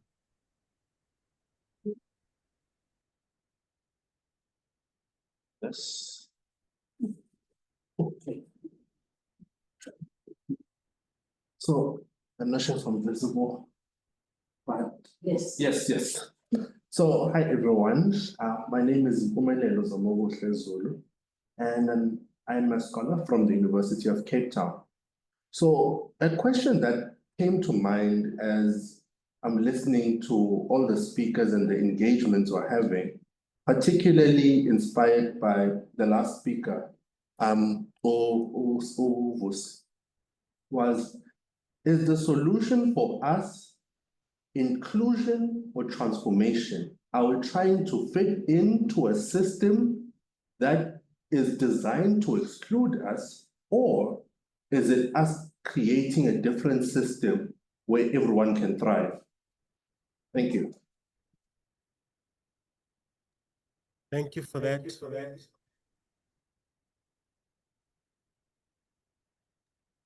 Do we have another speaker from Cape Town? No.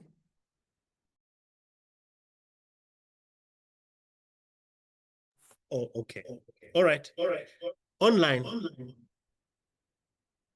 Do we have anyone who wants to speak?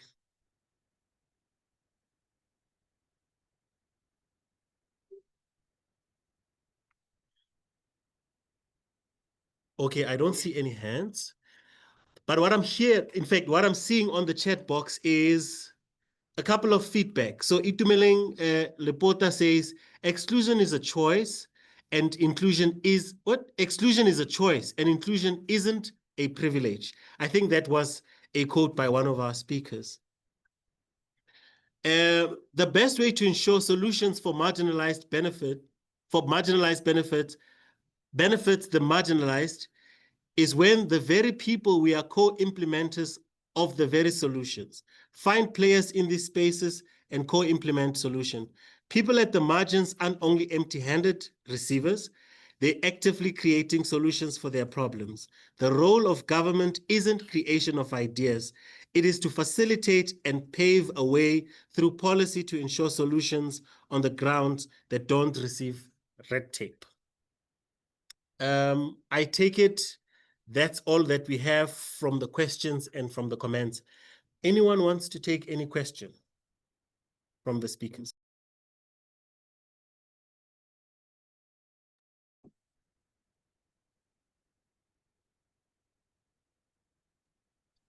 Vusi, over to you.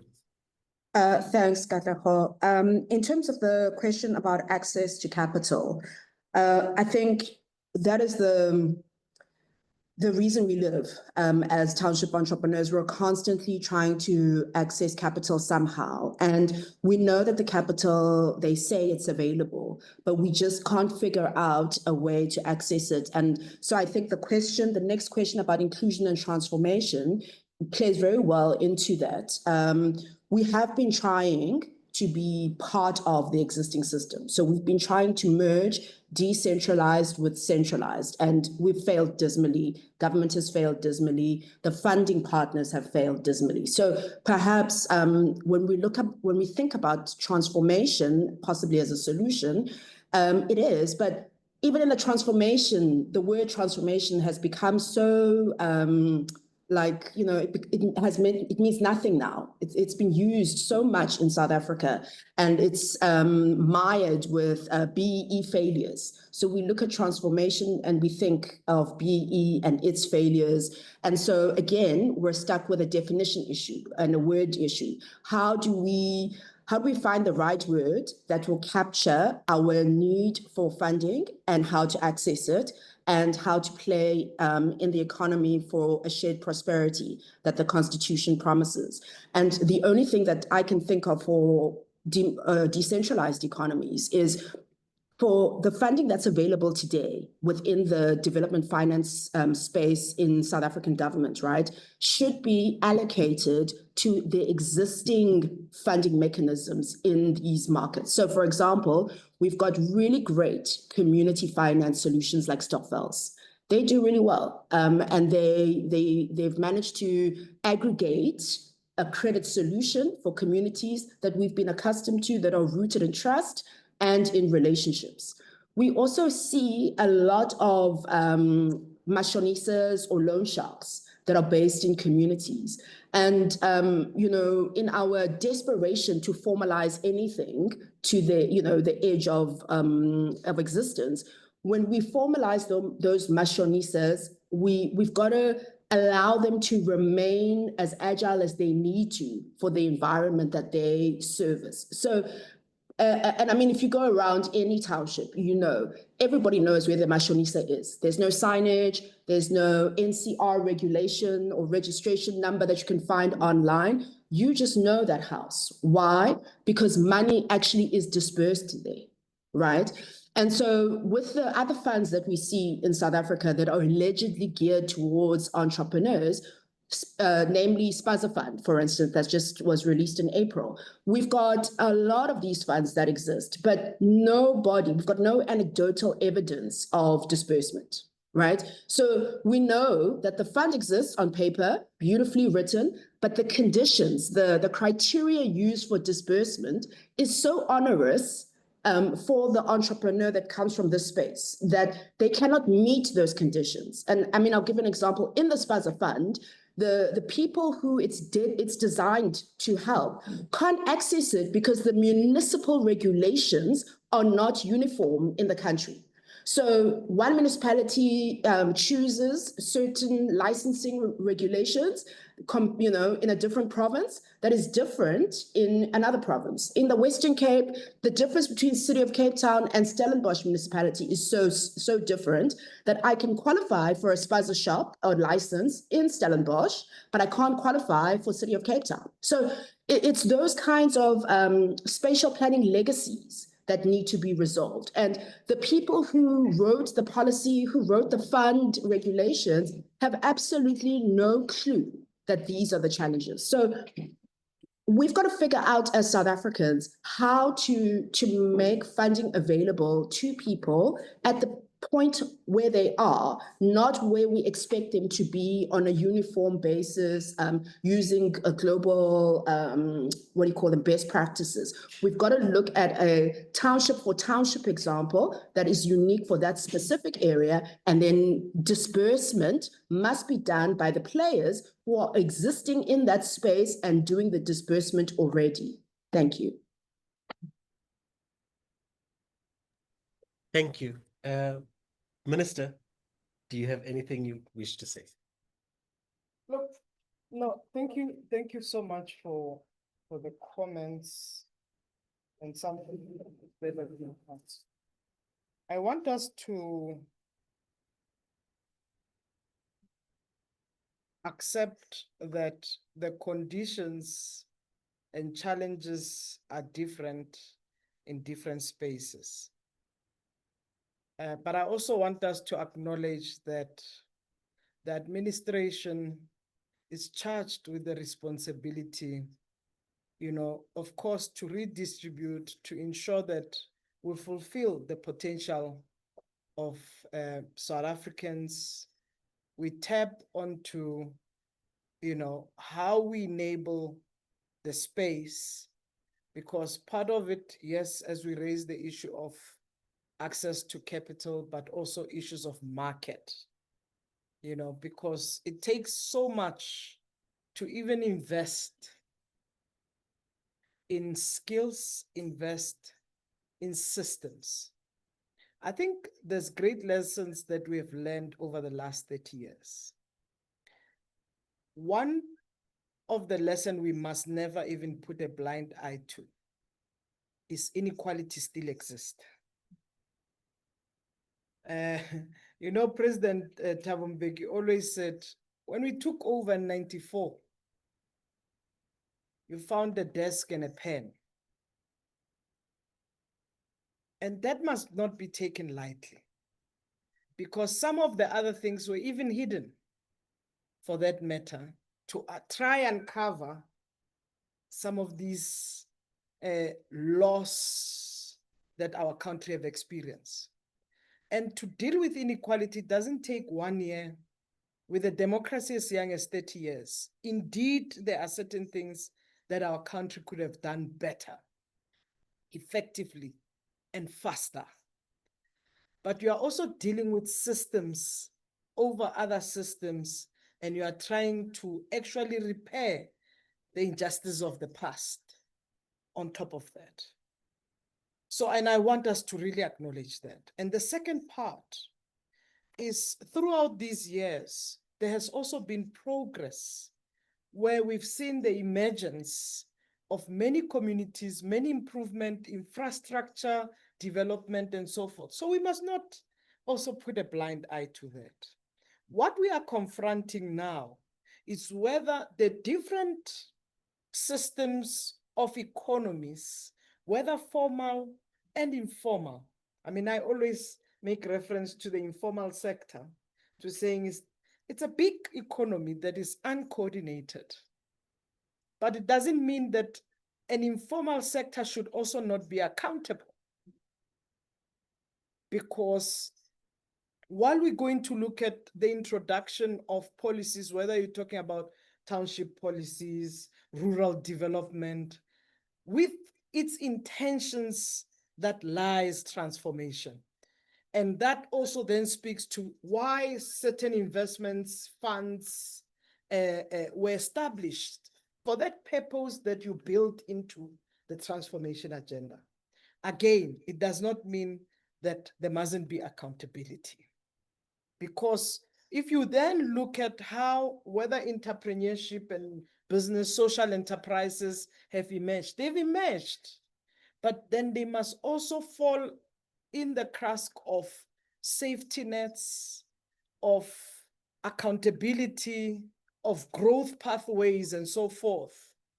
And I want us to reflect, because I agree, yes, Vusi, that we must domesticate, we must localize and so forth, but we must have safeguards. And part of it, the country is a country with rule of law. And sometimes we really don't like these laws when they are applied to us. And I'm going to give an example. If you take the dynamics that we've been battling with just recently around the issue of food poisoning, where we needed to track, because some people assumed, hey, you know, the mamas who are selling outside the school, but in fact it's not. But it doesn't mean that we're going to have to get rid of it. I have a parliamentary constituency office here in Alexandra. This is my provincial one. My national parliamentary constituency office is in Pretoria. But I met with women hawkers, trying to understand what was introduced by Gauteng to saying, close off all the hawkers. We no longer want the hawkers outside school. But when I met with them and I said, let's track. Can we track where are these products coming from? Because if women are not producers of the products, they may fall at risk. They can lose businesses which are relevant. I mean, one woman who has been taking care of her own children, one of her child is a doctor. And she said, look, I've taken my child and he's a doctor, he's a graduate, but I'm not going to leave this business. I'm continuing with it for 35 years. But the reality is, whether are they producers of these products? Because if we've had children die of products, and there's no accountability. Ours as government is to safeguard. We have a responsibility to promote, but we also equally have a responsibility to protect South Africans. And I don't want us, in light of the way we work with social enterprises, dismiss the responsibility we have. And I'm making this example. The other example, indeed, Vus is correct to raise the point of take a look at extortionists. It's also now the system of whether we are coordinating better, that when opportunities come, we benefit the people. If you're going to be building an infrastructure project in a community, the locals must benefit, whether by virtue of provision of materials or workers, which is job creations, so that the ecosystem can function and can run. So I'm just basing the point that is being made here around what is this critical option, critical action that we have. The business, including small business, big business, must understand that there are requirements in running a business. We will enable business to function from a policy point of view, whether it's also empowerment and making funds available. And government has overall invested in a lot of money. We shouldn't run away as South Africans. We must actually then say, as catalyst change makers, let's track the money. Let's track the money and be honest about it. If now Minister Pakstau has launched Transformation Fund, 20 billion earmarked towards transformation. As organizations, let's track the money to then saying, who is it supporting? And we must also appreciate that this money will not be accessed by everybody. There will be cohorts. It's just a question of distribution. Under our department, we have an agency called the National Youth Development Agency. By the way, in fact, our total budget of the department, and no matter how small it is, when Treasury allocates, because it's appropriation, right? When Treasury allocates, 70% of the budget of the department actually goes to NYDA. This is towards youth development. But when you look at the scale of how many young people do we have and how much budget do we have, and whether do you think that we're going to, if it was going to be reached by all young people, that means we have to distribute 157 rand per young person. We cannot afford that, right? It's not enough. But then if you then saying, look at impact-based, yes, it might be, some other people might be thinking, oh, it's small monies and so forth, 50,000. We have many young people who have built these businesses from that 50,000, who runs businesses, who manufactures, who are running progressive ones. But if it's not NYDA, there are other national funds. We've got Women's Empowerment Fund run by the Department of Business, Small Business and Development. They range from 250,000 to about 5 million.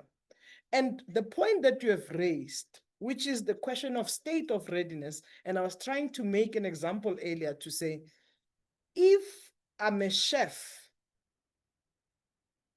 and I'm starting a social enterprise or a business, certainly my expertise is to cook. It's not to manage the finances. I may be able to do the lay person to know calculation whatsoever, but to reinvest, to reallocate and so forth, and to really account for it. Many businesses fail. I can tell you the young person who was funded in agricultural project there in Pretoria North, running a big plant, Moringa. And the next door one was also funded running a poultry. those young people knows how to run those businesses, but they actually did not know how to manage the business. When the prophet came, the first thing the person did was buy a BMW, not pay the workers. Now, I just want us to be aware that of systematic issues we must confront. So when we make funds available, government has integrated to then saying, how do we build business management, financial literacy, and all other things? And other small businesses are ready to start at a small scale, and other businesses are already at a big scale. And there are resources for that. You've got funds from IDC, you've got funds from all other institutions. So colleagues, I'm really raising this to saying, there's no an umbrella kind of cloth to determine whether we have completely failed. I don't think so. I don't think this country has completely failed. I will not buy into that story. But whether we have completely moved with urgency, even to confront some of the challenges in terms of business growth, then we can speak to that. The other part is indeed, and I like the point she raised, raised around localization, looking at Stokvel. So it's the modality. It's the modality. No doubt the markets are growing. There's new markets. You know, even Stokvels, that started from the idea of Mochina in the township. People who gamble and to take money and pay towards certain things. Stokvels even have grown from funeral Stokvel support to now property Stokvels. So we must understand there's been growth over the many years. It's how we then look at modality, systems, accountability, access, and so forth. The last point maybe I can mention, indeed, we've got South African market, but South African market is not only determined by just South Africa. South Africa is a player even at regional level. It's a player even at global level. You then have to consider what tariffs are being thrown also at us, because we then have to meet or match the global market itself. The fault that we have as South Africans, I can simply tell you this. We are interested in markets that are operating at Europe, in America, but we are not tapping at the potential of the African market.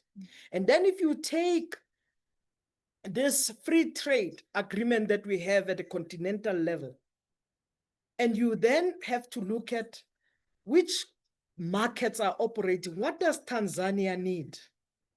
What does Ethiopia need versus what does DRC or Namibia as our neighboring need to actually ensure that our products get out? Because you can manufacture coffee all you like or tea. The products we have in Venda, the products we have in Mpumalanga and so forth. But this market, let's take it out. We have a very good potential opportunity as South Africa, but we can make it work if we coordinate better. We have not even learned the lesson, Katlego, if I may raise this. We as South Africans are complaining about how, whether it's the Ethiopians, Somalians, and so forth, the township market is a network. And if we don't understand that many of these pazas that have occupied our communities everywhere and so forth, how do they work? They don't work in isolation, they work as a collective. But us in communities choose to work in isolation. So the first thing we must do is about unity and collective effort. That means that you bring a hub of all these products closer to the market to spread across our townships so that we do that. And that's what Minister Stella Ndabeni is trying to do, to saying that, do we all need to be driving out with our cars to go to macro or to go to a wholesaler to be bringing in 20 bags of milli-meal, versus can we have a hub in our township that puts all these products and we are collecting here? for all the spaza shops in our township. So I'm just trying to say is that the issues are complex, but we mustn't be scared to confront them. Maybe the final point is Fundi's point around LGBTI people. Do we want quotas for LGBTI? I think I'm a bit conflicted in that, but I can answer and tell you, maybe it might be right, it might be wrong. I don't think so. But actually, if you then say, you go to the very same quotas that have been put, because who says LGBTI people or lesbian women are not women or trans women? Because if you're saying 40% of women, you must actually send LGBTI women there into that 40%. If you say 30% are youth, LGBTI people are young people, send them there to tap on that. We have a little bit of a challenge, and I know it's a transformation challenge, either way, that the more we break into silos, even when the intention is right, but it's the more we are dividing ourselves. And that's why I'm saying I'm conflicted with the statement. Because even with disability, who says amongst LGBTI people you don't have people with disability? Send them there to claim their own percentage, to say, I'm a person with disability and I'm gay and I'm black or whatsoever. So that we are going to break this. By the time you realize 10 rand that is meant to be shared by everybody can't be tapped on because we've divided it into 1 cent, and 1 cent no longer makes an impact. Whereas if you're then saying, oh, I've got this intersectionality, I'm from the rural community, I'm black, I am gay, I am person with disability, I'm young, you can get 2 rand and you can make great impact because you will create more jobs. I just think it's a semantic, it's a clinical calculation we must think about, but we must know the multi-billion rands that we have in the country are meant for you as South Africans. It's how we tap on it, how we comply, but also how we make it work. Thanks. Thank you very much. Thank you very much, Deputy Minister, and to all of you who have been so eagerly engaged in this conversation. As we know, conversations like this, unfortunately, are timed. We can't really, fully explore all the kinds of ideas, but to try and have the conversations talking, especially for those of us who are here in person. I know that we don't want to just take all of this back home and keep the idea with yourself. So what we try to do is we've then created an opportunity for networking.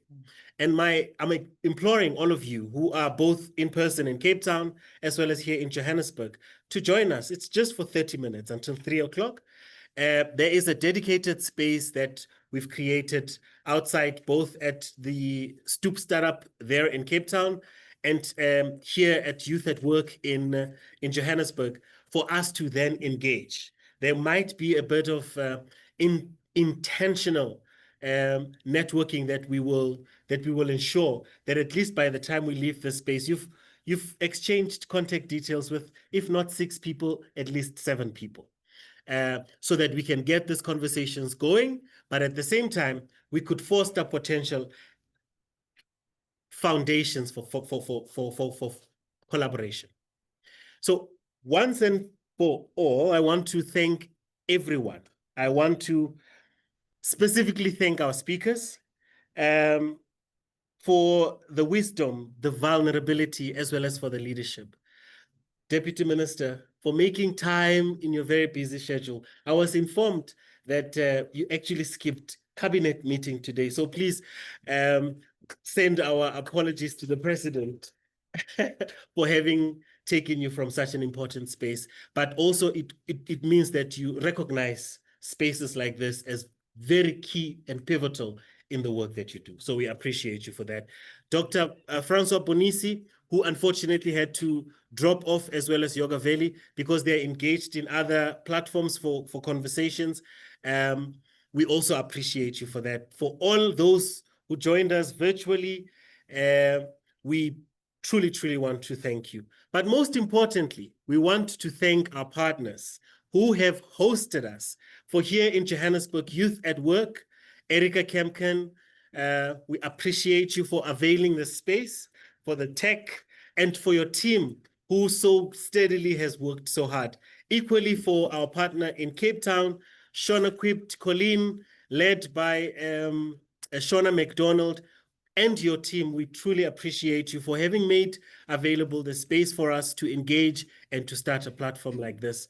This is amongst our very first broader engagements as Catalyst Now South Africa. And because we're a member-based network, ours is to also make sure that we bring together as many diverse voices, and we partner with existing other networks that exist so that we could strengthen these conversations, but not just lend it with conversation, ensure that the fragmentation that we always often speak about, we sort of bridge it, we close it, so that what the minister has spoken about, the finances that are out there that are available, we are also directly able to make sure that we all benefit, but if not benefit, we make sure that accountability is known and we follow up on all of that. So thank you very much, everybody. Thank you. Thanks, Minister. Thank you. Can I request everyone to the side so that we can take a photo, please? Thank you. Thank you.